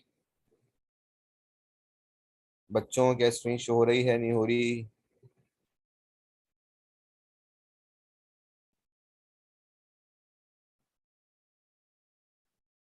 बता दो क्या स्क्रीन शो हो रही है? अरे हो तो रही है। मरियम बेटा आप रिज्वाइन कर लें। मरियम आप रिज्वाइन कर लें। अच्छा जी। मैंने कहा मेंस्ट्रुअल साइकिल प्रिपरेशन है किसकी? इम्प्लांटेशन की। क्या यहाँ तक मेरी बात सही है? मैंने दो बातें कही। मैंने पहली बात कही कि एंडोमेट्रियम को उम्मीद बहुत ज्यादा थी कि अभी स्पर्म आएगा, अभी इम्प्लांटेशन हो जाएगी, लेकिन उसकी उम्मीद ने उसे बर्बाद कर दिया। स्पर्म नहीं आया। स्पर्म नहीं आया और एंडोमेट्रियम क्या हो गई? शेड हो गई। अब सुनो। अब मैंने कहा कि मेंस्ट्रुअल साइकिल दरअसल इंतजार है किसका? इम्प्लांटेशन का। क्या ये मेरी ये बात सही है? क्या मेरी ये बात सही है? हाँ या ना लिखो बच्चों। देखो ये टॉपिक थोड़ा सा मुश्किल है, समझा रहा हूँ बहुत ज्यादा दोस्ताना अंदाज में, ताकि तुम लोगों को समझ आ जाए। अब आगे सुनते जाओ।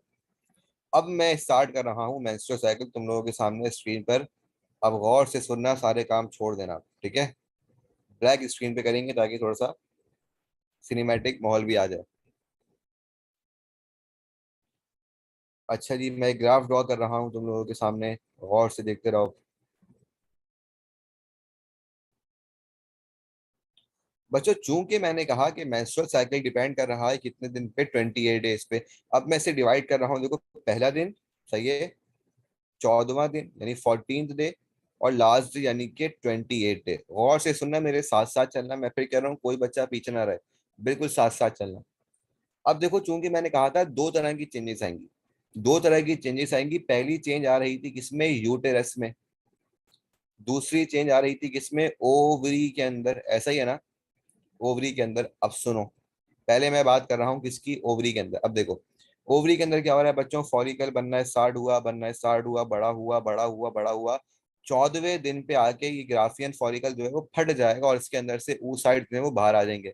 ऐसा ही है ना? 14वें दिन पे क्या हो रही होती है? ओव्यूलेशन हो रही होती है। ऐसा ही है ना? 14वें दिन पे क्या हो रही है? ओव्यूलेशन हो रही है। कि यहाँ तक मेरी बात समझ आई? अरे यार sir add Mariam, Mariam she has rejoined. अरे यार एक मिनट रुको। अच्छा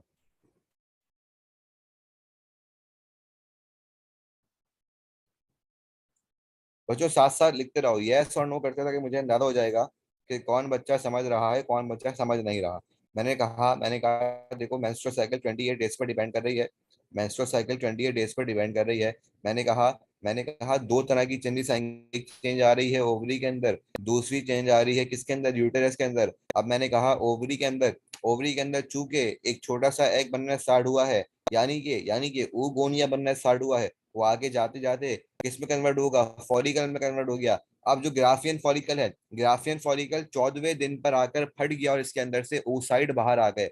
इसके अंदर से सेकेंडरी oocyte यानी कि एग बाहर आ गया। याद है? याद करो, याद करो। मैंने कहा था ओव्यूलेशन से पहले तक ये सेकेंडरी oocyte प्रोफेज 2 में आके रुक जाएगा, मेटाफेज 2 में आके रुक जाएगा, सॉरी। और फिर मैंने कहा था कि ओव्यूलेशन के बाद अब ये एक एग बन गया। तो 14वें दिन पर ग्राफियन फॉलिकल के अंदर से एग बाहर आ गया। बच्चों यस और लो नो करते रहो। बेटा एक मैच्योर फॉलिकल को हम ग्राफियन फॉलिकल कहते हैं। एक मैच्योर फॉलिकल के अंदर सेकेंडरी oocyte हो, उसे हम ग्राफियन फॉलिकल कहते हैं। जब ये फट जाता है तो उसके अंदर से सेकेंडरी oocyte बाहर आ गया, सॉरी इसके अंदर से एग बाहर आ गया। ठीक है, ये काम हो गया। अब आगे सुनना। अब आगे सुनो।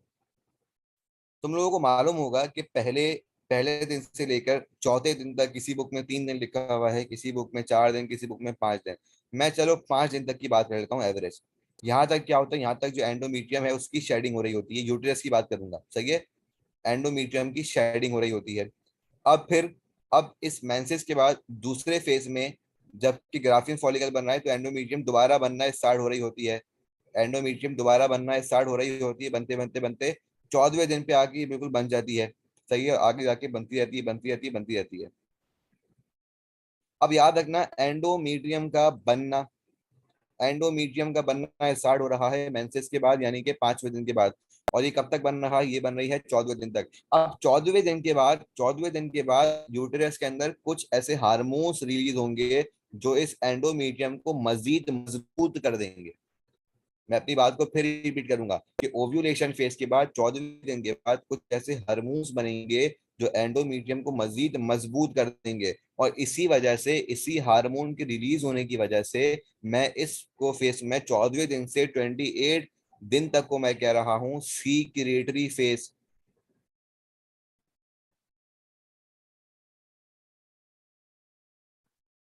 स्पेलिंग बाद में सही कर लेना, बात समझो मेरी अभी। क्या सब मेरे साथ चल रहे हैं? क्या सब मेरे साथ चल रहे हैं बच्चों? हाँ या ना में जवाब दो, क्या सब मेरे साथ चल रहे हैं? कि यहाँ तक समझ आई अब तक? कि यहाँ तक बात समझ आ गई? हाँ या बोलो। अच्छा, रिपीट दोबारा सुनो।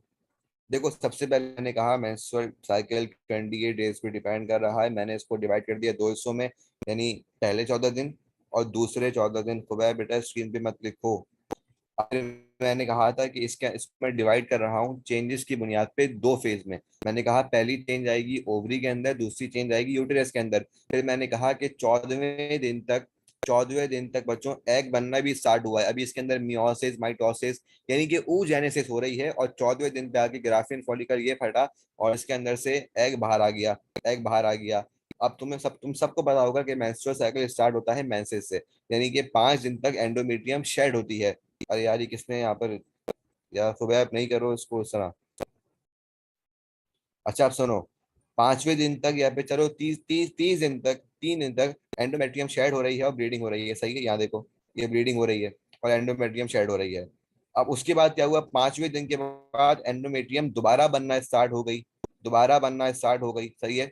और 14वें दिन तक अभी ये सिर्फ बन रही है। 14वें दिन तक अभी ये सिर्फ बन रही है, और किसी चीज का दोबारा बनना कहलाता है प्रोलिफरेशन। यही वजह है कि इसे मैं कहूंगा प्रोलीफरेटिव,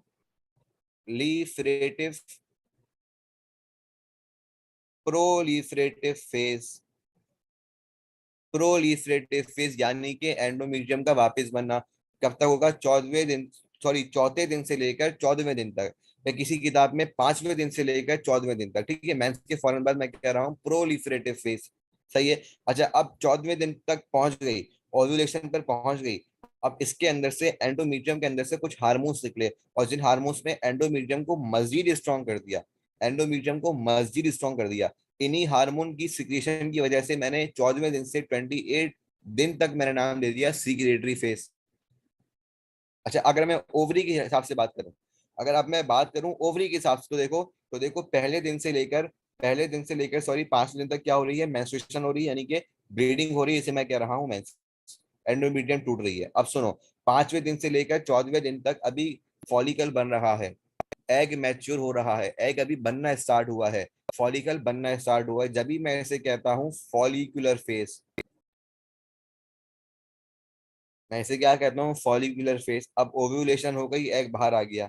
ओव्यूलेशन हो गई, एग बाहर आ गया। अगरचे, अगर तो स्पर्म आया, अगर तो स्पर्म आया ओव्यूलेशन के बाद बस 2 दिन है, 15वां दिन है और 16वां दिन है, अगर इस 2 दिन में स्पर्म आ गया, क्या हो जाएगा? प्रेगनेंसी हो जाएगी। लेकिन अगर स्पर्म नहीं आया, अगर स्पर्म नहीं आया तो याद रखना, ये पूरा ग्राफियन फॉलिकल चेंज होगा किसमें?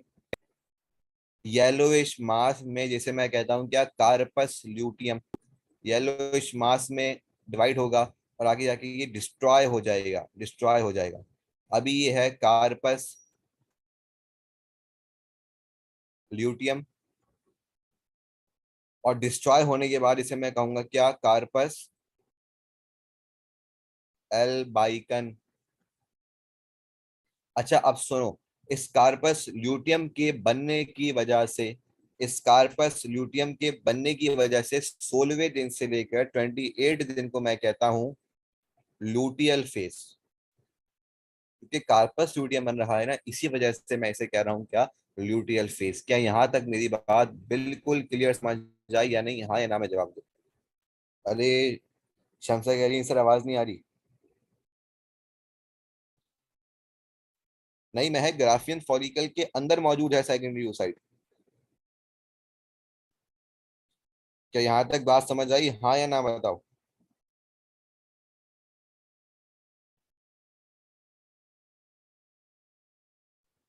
अच्छा सुनो, दोबारा बता रहा हूँ शुरू से। मेंस्ट्रुअल साइकिल 28 डेज, डिवाइड किया मैंने दो फेज के अंदर, यानी कि मैंने इसको 14 और 14 दिन के अंदर डिवाइड कर दिया। अब गौर से सुनना, मैंने कहा दो जगहों पर चेंजेस आ रही हैं। पहली चेंज आ रही है किसके अंदर, ओवरी के अंदर। दूसरी आ रही है यूटेरस के अंदर। ओवरी के अंदर देखो, ओवरी के अंदर देखो, एग बनना स्टार्ट हो रहा है। 14वें दिन तक एग बिल्कुल मैच्योर हो जाएगा और ग्राफियन फॉलिकल से बाहर आ जाएगा। इस ग्राफियन फॉलिकल से बाहर आने की वजह से मैं इसे कह रहा हूँ क्या, मैं इसे कह रहा हूँ ओव्यूलेशन, और अब एग जो है वो बाहर आ चुका है। अब सुनो, अब हम जानते हैं पहले 3 या 4 दिन तक क्या होती है, एंडोमेट्रियम शेड होती है। यानी कि एंडोमेट्रियम शेड हो रही है, मैंने इसे कह दिया मेंसिस। अब सुनो, अब इस 5वें दिन के बाद एंडोमेट्रियम दोबारा बनना स्टार्ट होती है 14वें दिन तक।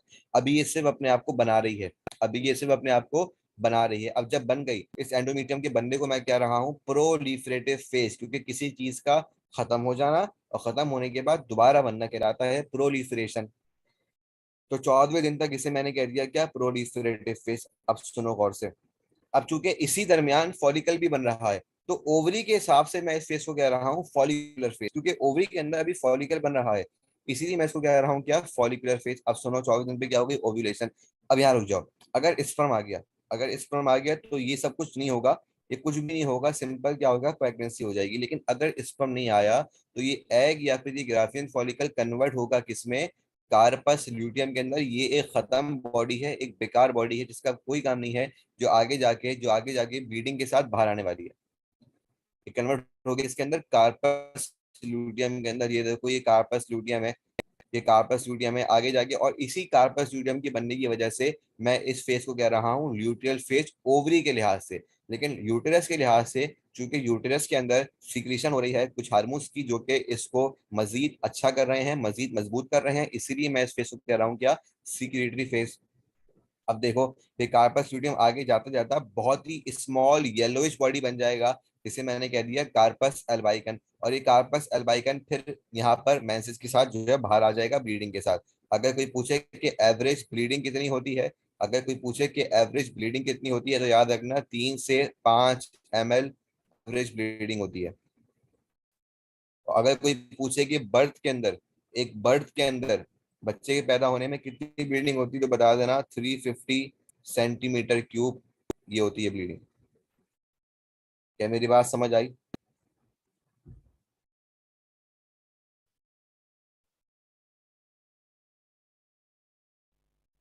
देखो, फॉलिकुलर फेज को मिक्स ना करो। मैं 2 साइकिल पढ़ा रहा हूँ तुम लोगों को आसान करने के लिए।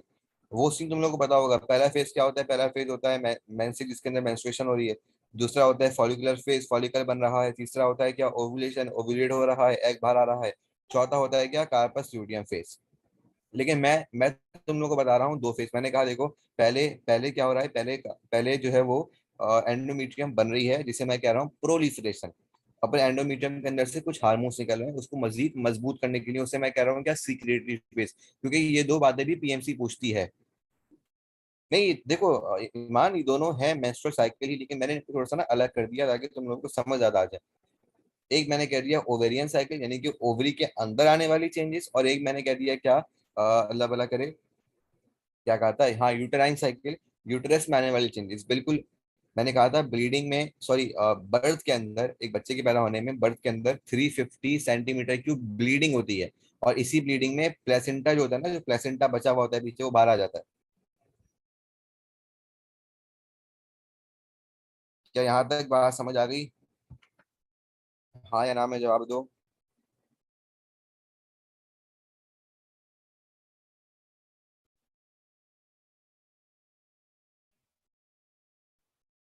क्या मेंस्ट्रुअल साइकिल बहुत ज्यादा आसान हुआ, नहीं हुआ, ये अभी भी मुश्किल लग रहा है।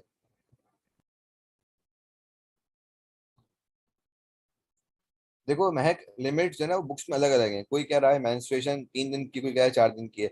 तो मेरा मशवरा तो ये है कि जो है ना, क्या कहते हैं, जो लिमिट्स है ना, ये तुम याद कर लेना बुक से। मैंने लिमिट की बात ही नहीं की, मैंने डेज की बात ही नहीं की।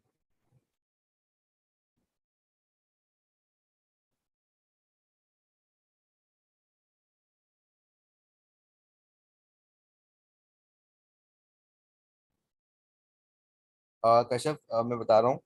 मेंस्ट्रुएशन के अंदर यानी कि पहले 4 दिन के अंदर मेंसेस के अंदर जो ब्लीडिंग होती है वो होती है 3 से 5 ml, 3 to 5 ml। लेकिन बर्थ के अंदर जब बच्चा पैदा हो रहा होता है, बाहर आ रहा होता है, उसकी ब्लीडिंग होती है 350 cm3। बुक की लाइंस हैं, बता रहा हूँ ताकि तुम लोग की आसानी हो जाए।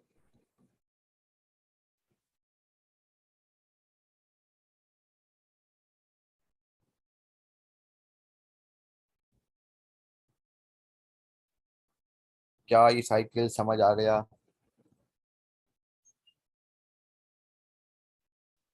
ऑनलाइन क्लास का यही फायदा है, इसके अंदर तो मेरे पास पेन होता है ना, और कलर्स अच्छे होते हैं, तो ये टॉपिक, मुश्किल टॉपिक बहुत ज़्यादा आसान हो जाता है। ये चीज़ तुम लोगों को क्लास में इतनी आसान समझ नहीं आती। नहीं नहीं, अभी बस इसका मनाइल बस एक टॉपिक रह गया, हार्मोन्स ऑफ मेंस्ट्रुअल साइकिल, बस 5 मिनट की बात रह गई। देखो, कार्पस ल्यूटियम का कार्पस अल्बाइकन बन जाना, ये ल्यूटियल फेज के अंदर ही आ रहा है, ये कोई सेपरेट फेज नहीं है। हाँ, ये है कि जो ग्राफियन फॉलिकल है ना, वो आहिस्ता आहिस्ता डिस्ट्रॉय हो रहा है, और जब वो मुकम्मल डिस्ट्रॉय हो रहा है उसे मैं कह रहा हूँ क्या, कार्पस एल्बाइकन। अभी कार्पस एल्बाइकन ब्रीडिंग के साथ ही बाहर आ जाएगा, और फिर वो साइकिल रिपीट होता रहेगा।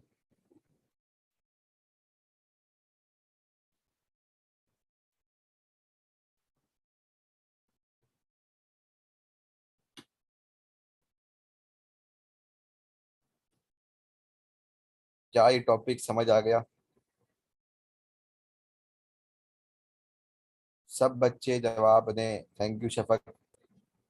सब बच्चे जवाब दें, कोई 30 बच्चे क्लास में, सब बताएं हाँ या ना।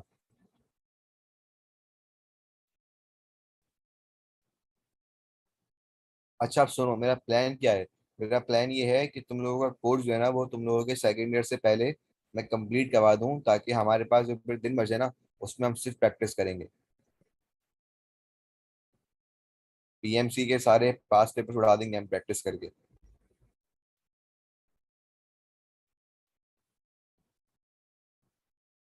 इसका ऐसा चलो भाई, और इसका स्क्रीनशॉट मुझे भेज भी देना, ताकि मैं ग्रुप पे डाल दूंगा। कोई एक्टिव बच्चा मुझे इसका स्क्रीनशॉट भेज दे, रुको अभी देखता हूँ कौन एक्टिव चल रहा है क्लास में। मनाइल फातिमा, आप मुझे इसका स्क्रीनशॉट भेज दें।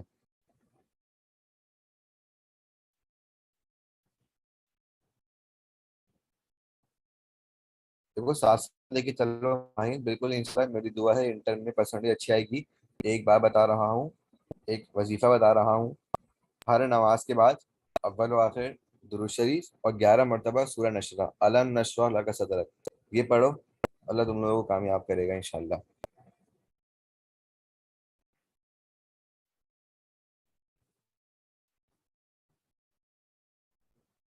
आगे चलूं?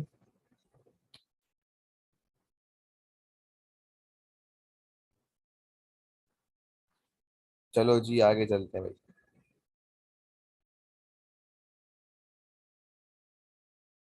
इंटर की तो कभी टेंशन ले रही ही नहीं है। मैंने इंटर में बहुत हंसते खेल के पढ़ा था, पता है। मैंने इंटर में ऐसे पढ़ा था कि मुझे खुद बड़ा, मैंने बहुत इंजॉय किया था इंटर को। और मेरी पूरे कराची में 12th पोजीशन थी इंटर में, पूरे कराची में। बोर्ड की तरफ से मुझे सर्टिफिकेट मिला हुआ है।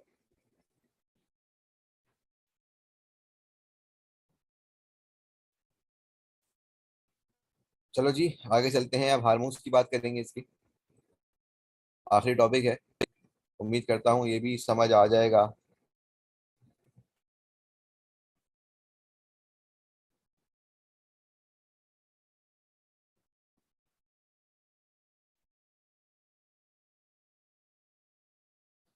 अच्छा बताओ, मैं तुम लोगों को हार्मोन्स ग्राफ बना के बताऊं, या एक आसान तरीके से बता दूं? हार्मोन ग्राफ के साथ समझने, या एक आसान ट्रिक दे दूं जिससे तुम लोगों को हार्मोन जो है ना वो रट जाए? जल्दी बताओ।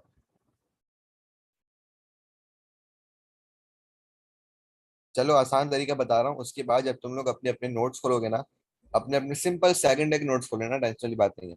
मेंस्ट्रुअल साइकिल अपने सेकंड डे के बुक से पढ़ लेना, या अपने सेकंड डे के नोट से पढ़ लेना, ताकि तुम लोगों को कम से कम सेकंड डे में निकल जाइए, क्योंकि पेपर में आता है ये। मुझे याद है कि पेपर में हमारे आया था। बिल्कुल महक, मैं एक ऐसी ट्रिक दे रहा हूँ कि उसके बाद जब तुम लोग बुक में ग्राफ देखोगे ना, तो तुम लोगों को समझ आ जाएगा। क्या तुम लोगों को मालूम है कि इतने भी सारे काम हो रहे हैं, रिप्रोडक्टिव काम हो रहे हैं, उसको रेगुलेट कौन कर रहा है? उसको रेगुलेट कर रहा होता है मेरा भाई, आप सबका भाई, हाइपोथैलेमस। कौन कर रहा होता है? हाइपोथैलेमस।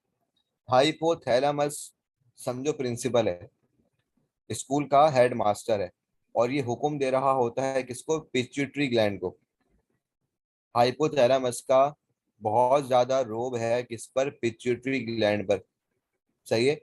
पिट्यूटरी ग्लैंड को इसने इंसान बना के रखा हुआ होता है हाइपोथैलेमस ने, रेगुलेटिंग बॉडी है। हाइपोथैलेमस ही ऑर्डर देगा पिट्यूटरी ग्लैंड को कि भाई बनाओ, और उसी को रोकने का भी ऑर्डर देगा। सारा काम किसका? हाइपोथैलेमस के दिमाग के। अब आगे सुनो। सबसे पहले पिट्यूटरी ग्लैंड के अंदर से बनेगा क्या? क्योंकि अभी देखो क्या हो रहा है, सबसे पहले फॉलिकल बनना शुरू हुआ है। सबसे पहले फॉलिकल बनना भी स्टार्ट हुआ है, आहिस्ता आहिस्ता फॉलिकल बन रहा है। यानी कि FSH, फॉलिकुलर स्टिमुलेटिंग हार्मोन, ये हार्मोन क्या कर रहा है? फॉलिकल को बना रहा है। ये हार्मोन क्या कर रहा है? फॉलिकल को बना रहा है। ये काम कहाँ हो रहा है? ये काम हो रहा है अभी सिंपल यूटेरस के अंदर। अब सुनो, अब इसी दौरानिए में ओवरी को भी एक स्टिमुलस देता है, फॉलिकुलर स्टिमुलेटिंग हार्मोन, और कहता है ओवरी को कि भाई तुम क्या फारिग बैठी हुई हो, जरा जल्दी से बना दो oestrogen. Follicle stimulating hormone ovary को बोलता है कि फौरन से बना दो क्या? ईस्ट्रोजन। अब सुनो, अब आहिस्ता आहिस्ता फॉलिकल बन रहा है। अभी क्या हो रहा है? अभी सिंपल फॉलिकल बन रहा है, और ये फॉलिकल बना कौन रहा है? FSH। अब जब ये फॉलिकल बन रहा है, इसी दौरानिए में ओवरी से क्या बन गया? ईस्ट्रोजन बन गया। यहाँ तक बात समझ आ गई? यहाँ तक सब मेरे साथ है या नहीं है? हाँ या ना बोलो।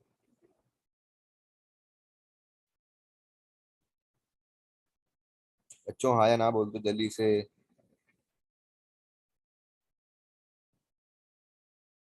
अब सुनते जाना मेरी बात। मैंने कहा हाइपोथैलेमस ने ऑर्डर दिया पिट्यूटरी ग्लैंड को कि भाई बनाओ FSH, क्योंकि अभी फॉलिकल बन रहा है। फॉलिकल बन रहा है यानी कि फॉलिकल को बना कौन रहा है? FSH बना रहा है। इसी दौरानिए में ओवरी से क्या बन गया? ईस्ट्रोजन बन गया। अब ओवरी बड़ी चालाक है। ओवरी ने, अरे यार ये कौन कॉल कर रहा है? जैसे ही, एक मिनट का, जैसे ही ओवरी ने बना दिया ना ईस्ट्रोजन, अब सुनो क्या होगा? ईस्ट्रोजन अलग गेम कर जाएगी। ये फौरन से देगी नेगेटिव फीडबैक किसको? FSH को। ये बोलेगी बेटा तुम ही रुक जाओ। और फौरन से देगी पॉजिटिव फीडबैक किसे? पिट्यूटरी ग्लैंड को, कि भाई तुम फौरन से बनाना शुरू करो क्या? तुम फौरन से बनाना शुरू करो LH, यानी कि ल्यूटेनाइजिंग हार्मोन। यानी कि तुम फॉलिकल को कन्वर्ट कर दो किसमें? कार्पस ल्यूटियम के अंदर। गौर से सुनो, गौर से सुनो। क्या हो रहा है? फॉलिकल बन रहा है, कौन बना रहा है? FSH बना रहा है। इसी दौरान में ओवरी ने बना दिया क्या? ईस्ट्रोजन। अब ईस्ट्रोजन ने बनते ही दिया नेगेटिव फीडबैक किसको? FSH को, रोक दिया उसे। और पॉजिटिव फीडबैक दिया किसे? ल्यूटिनाइजिंग हार्मोन को, LH को, कि भाई तुम जो है वो बनना शुरू करो और FSH को रोक दो। अब जैसे ही LH बना, LH ने बनते ही बना दिया क्या? Corpus luteum. याद रखना, जब तक कार्पस ल्यूटियम है ना, जब तक LH है। बल्कि मैंने उल्टा बोल दिया, जब तक LH है तब तक कार्पस ल्यूटियम है। कार्पस ल्यूटियम का बनना और बिगड़ना डिपेंड किस पे करेगा? डिपेंड ही करेगा LH पर। अब सुनो, ईस्ट्रोजन ने दे दिया पॉजिटिव फीडबैक किसको? LH को। LH ने क्या बना दिया? Corpus luteum. अब ये कार्पस ल्यूटियम सीक्रेट करेगा क्या? प्रोगेस्ट्रॉन।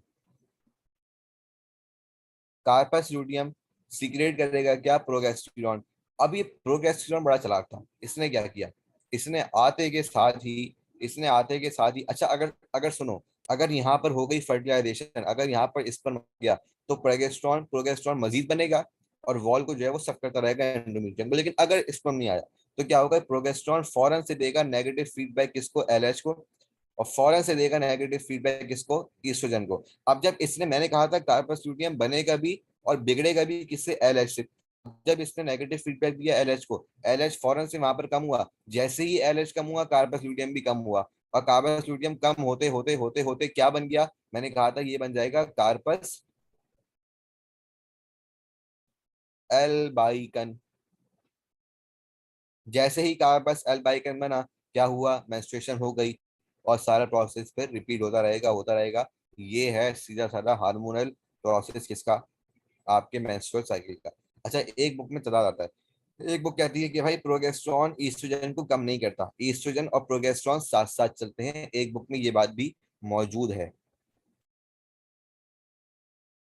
स्टिमुलेट कर रहा है, हार्मोन स्टिमुलेट कर रहा है।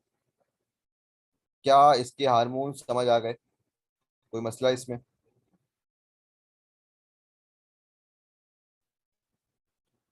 कश्यप, ये आपने नो किस पे कहा है, समझ आने पे या बसले पर?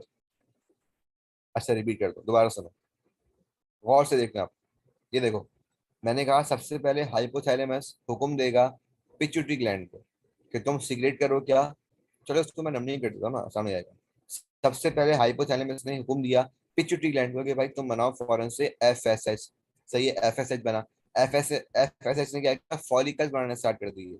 फॉलिकल स्टिमुलेटिंग हार्मोन है, तो फॉलिकल्स बन रहा है, फॉलिकल बन रहा है। अब फॉलिकल के बनते बनते ही ओवरी ने क्या कर दिया, ओवरी ने फौरन से ईस्ट्रोजन को सीक्रेट कर दिया। अब ईस्ट्रोजन बड़ा चालाक था, इसने क्या किया, इसने आते के साथ ही एफएसएच को नेगेटिव फीडबैक देके रोक दिया। और इसने क्या किया, इसने पॉजिटिव फीडबैक दिया पिट्यूटरी ग्लैंड को कि भाई तुम बनाओ फौरन से ल्यूटिनाइजिंग हार्मोन। यहाँ पर आ गया ल्यूटिनाइजिंग हार्मोन। अब जैसे ही एल एच आया, एल एच तो था ही भाई किसका, कार्पस ल्यूटियम का। एल एच ने आते के साथ ही बना दिया क्या, कार्पस ल्यूटियम। अब जब कार्पस ल्यूटियम बना तो कार्पस ल्यूटियम ने आते के साथ ही बना दिया क्या, प्रोगेस्टेरॉन। अब जब प्रोगेस्टेरॉन बन गया तो प्रोगेस्टेरॉन ने नेगेटिव फीडबैक दिया एल एच को, एल एच कम होता गया। अब जब एल एच कम होता गया तो जाहिर सी बात है कार्पस ल्यूटियम भी कम होता गया। कार्बस ल्यूटियम कम होते होते होते बदल गया किसके अंदर, कार्पस अल्बाइगन के अंदर। और फिर इस तरह ये साइकिल रिपीट होता रहेगा। क्या अब समझ आया?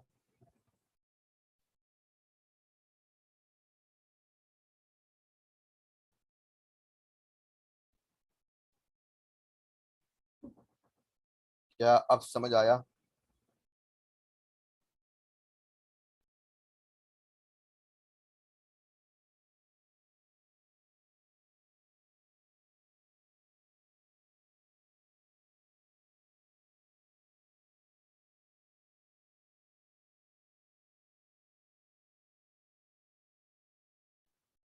क्या अब समझ आया? नेगेटिव फीडबैक मरियम, कुछ बुक्स में लिखा हुआ है नेगेटिव फीडबैक, कुछ में लिखा हुआ है पॉजिटिव फीडबैक। कुछ कह रही है कि जब प्रोगेस्टेरॉन आ गया, कुछ कह रही है कि जब प्रोगेस्टेरॉन आ गया तो ईस्ट्रोजन कम हो जाएगा, लेकिन कुछ कह रही है कि ये साथ साथ चलेगा। तादाद पाया जा रहा है, तादाद पाया जा रहा है।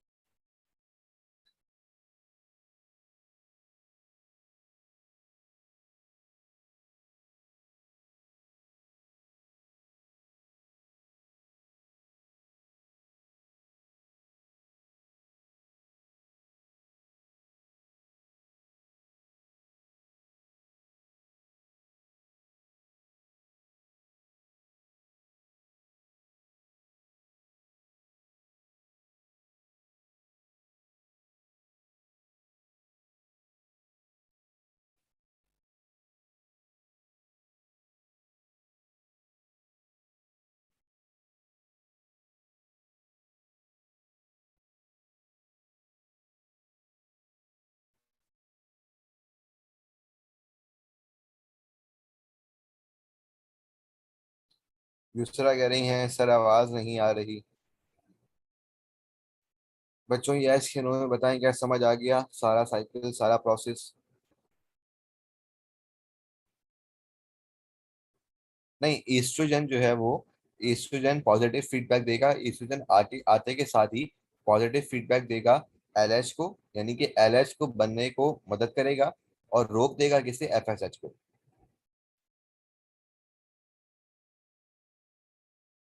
अल्लाह का निज़ाम देखो किस तरह, हार्मोन्स बन रहे हैं फिर खत्म हो रहे हैं फिर बन रहे हैं।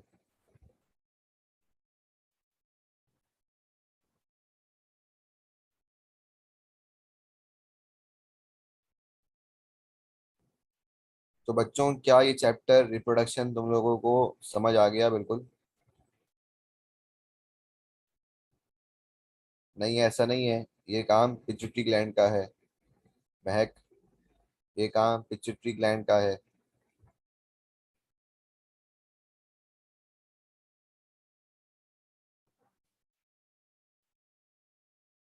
बच्चों मैंने पूरी कोशिश की कि मैं इन मुश्किल टॉपिक्स को आप लोगों के लिए आसान करूं और दोस्ताना माहौल में ही एक बिल्कुल अलग वे में आप लोगों को समझाने की कोशिश करूं। अब मैं उम्मीद ये कर रहा हूं कि आप लोगों को समझ आ गया होगा। तो मुझे प्लीज़ बता दें कि जितने टॉपिक्स हमने अब तक पढ़े हैं आप लोगों को समझ आ गए।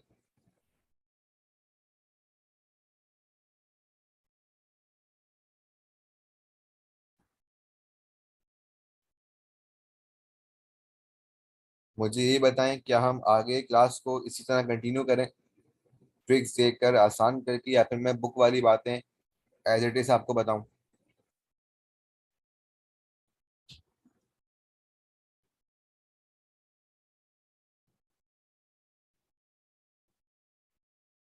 बेटा ईस्ट्रोजन पिट्यूटरी ग्लैंड को बोलेगा कि भाई तुम एलएच बनाओ।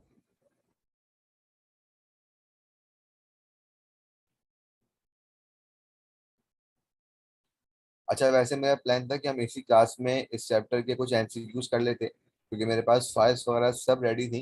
लेकिन क्योंकि टाइम इतना गुजर गया, अब मैं चाह रहा हूँ कि हम पहले अपना सिलेबस मुकम्मल कर लें और फिर हम आ जाएं सिंपल प्रैक्टिस पर, क्योंकि अगर अभी प्रैक्टिस करोगे तुम लोग भूल जाओगे। अभी तुम लोग अपने हाथ से प्रैक्टिस करो, जितनी कर सकते हो करो, अपने हाथ पे करो। लेकिन मैं क्लास, पूरी क्लास को प्रैक्टिस करवाऊंगा इंशाल्लाह, और ऐसी करवाऊंगा कि तुम सबके लिए इंशाल्लाह आसानी होगी अल्लाह की मदद से। हम पीएमसी सिलेबस को पूरा का पूरा सॉल्व करेंगे एमसीक्यूज के फॉर्म में। तो वो हम करेंगे बिल्कुल एंड में। अभी मैं चाह रहा हूँ कि अभी हम लोग बिल्कुल सिलेबस निकाल दें फोन। अच्छा अब एक बात और सुनो मेरी गौर से। अभी कुछ देर बाद या कल तक मैं तुम लोगों को एक लिंक दूंगा, या मैं तुम लोगों को एक ड्राइव दूंगा। उस ड्राइव लिंक में एक चैप्टर होगा सपोर्ट एंड मूवमेंट। उसके 3 या 4 लेक्चर होंगे, देख के खत्म कर देना। सपोर्ट एंड मूवमेंट ज्यादातर रट्टे वाला चैप्टर है। तुम लोग सेकंड ईयर पढ़ते आ रहे हो, बोन्स के यहाँ तुम लोग को रटने पड़ेंगे। उसके लिए कोई ट्रिक नहीं है, लेकिन उसमें भी काफी अच्छा पढ़ाया हुआ है और ट्रिक्स वहां पर दी गई हैं। उस चैप्टर को पूरा सा देखकर आगे पास करो, ताकि फौरन से हम अगले चैप्टर पे आ जाएं। ताकि हमारा जो एम है कि जून तक हमें अपना सिलेबस कंप्लीट करना है, हमें वक्त चाहिए प्रैक्टिस करने के लिए, हमें वक्त चाहिए रीडिंग करने के लिए, तो हमारा एम पूरा हो सके। अरे यार ईमान कह रही हैं सर क्लास में ऐड करें। बेटा खत्म हो गई क्लास बस। देखो अभी अपने हाथ पे जो है ना वो सिन बोर्ड के एमसीक्यू सॉल्व करो बस। अपनी बुक के एमसीक्यू सॉल्व करो, बुक रीडिंग करो अभी अपने आप से।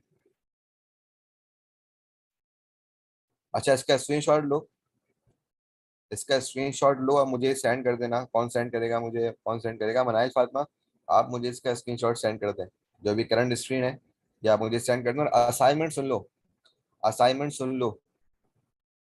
क्लास में 25 बच्चे हैं ना, तो यार एक काम करो, क्योंकि ये बहुत छोटे चैप्टर्स से, तो तुम लोग सारे ही कर लो।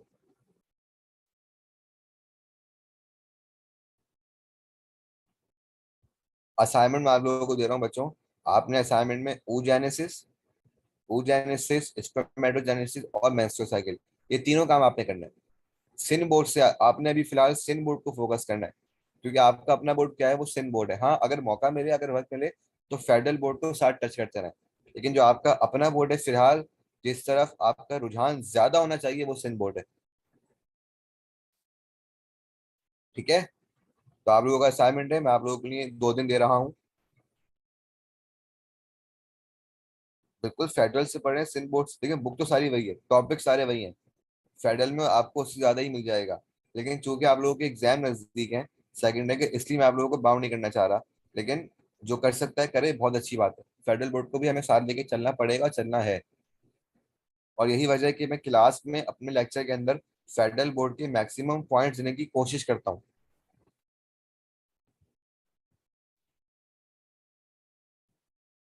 बेटा पॉइंट्स लिखने हैं, पॉइंट्स, मेन पॉइंट लिखने हैं। उसको थोड़ा सा लिखिएगा अच्छा करके, ताकि पढ़ने वाले को भी समझ आए। थोड़ा सा कलर उसमें इस्तेमाल कर लीजिएगा, मेन पॉइंट्स को अंडरलाइन कर लीजिएगा। पॉइंट्स बनाए, पॉइंट्स, क्योंकि आपके पास ये अपने नोट्स होने चाहिए जो आप एंड में इसको रिवाइज करेंगे। क्योंकि एंड में इतना वक्त नहीं दोबारा से लेक्चर देखने का। बेटा असाइनमेंट है oogenesis, spermatogenesis और menstrual cycle। असाइनमेंट है, इसके पॉइंट्स लिख के लेके आने हैं। लिख के लेके आने नहीं है, मुझे भेजने हैं कैम स्कैनर से स्कैन करके। 2 दिन का वक्त है। आज क्या दिन है? आज मेरे ख्याल है आज ट्यूसडे है, तो मुझे थर्सडे तक भेज देना, ठीक है? और जो पुराना असाइनमेंट था वो तो मुझे बेटा कल ही भेज दो, क्योंकि उसके बाद फिर डेट खत्म, क्लास में पूछूंगा किसने किया किसने नहीं किया, सब नाम लिख के लेके आऊंगा। और एक लिंक दे दूंगा उसको, उस लिंक से सारे के सारे जो लेक्चर हैं सपोर्ट एंड मूवमेंट के, वो आपके सामने आ जाएंगे और आप वो लेक्चर्स देख लेंगे, ठीक है। तो यहाँ पर क्लास को ख़त्म करते हैं। इसका एसेस मुझे सेंड कर दीजिएगा, जितने एसेस आप सबने लिए मुझे भेज दीजिएगा। चलें, अल्लाह हाफिज़।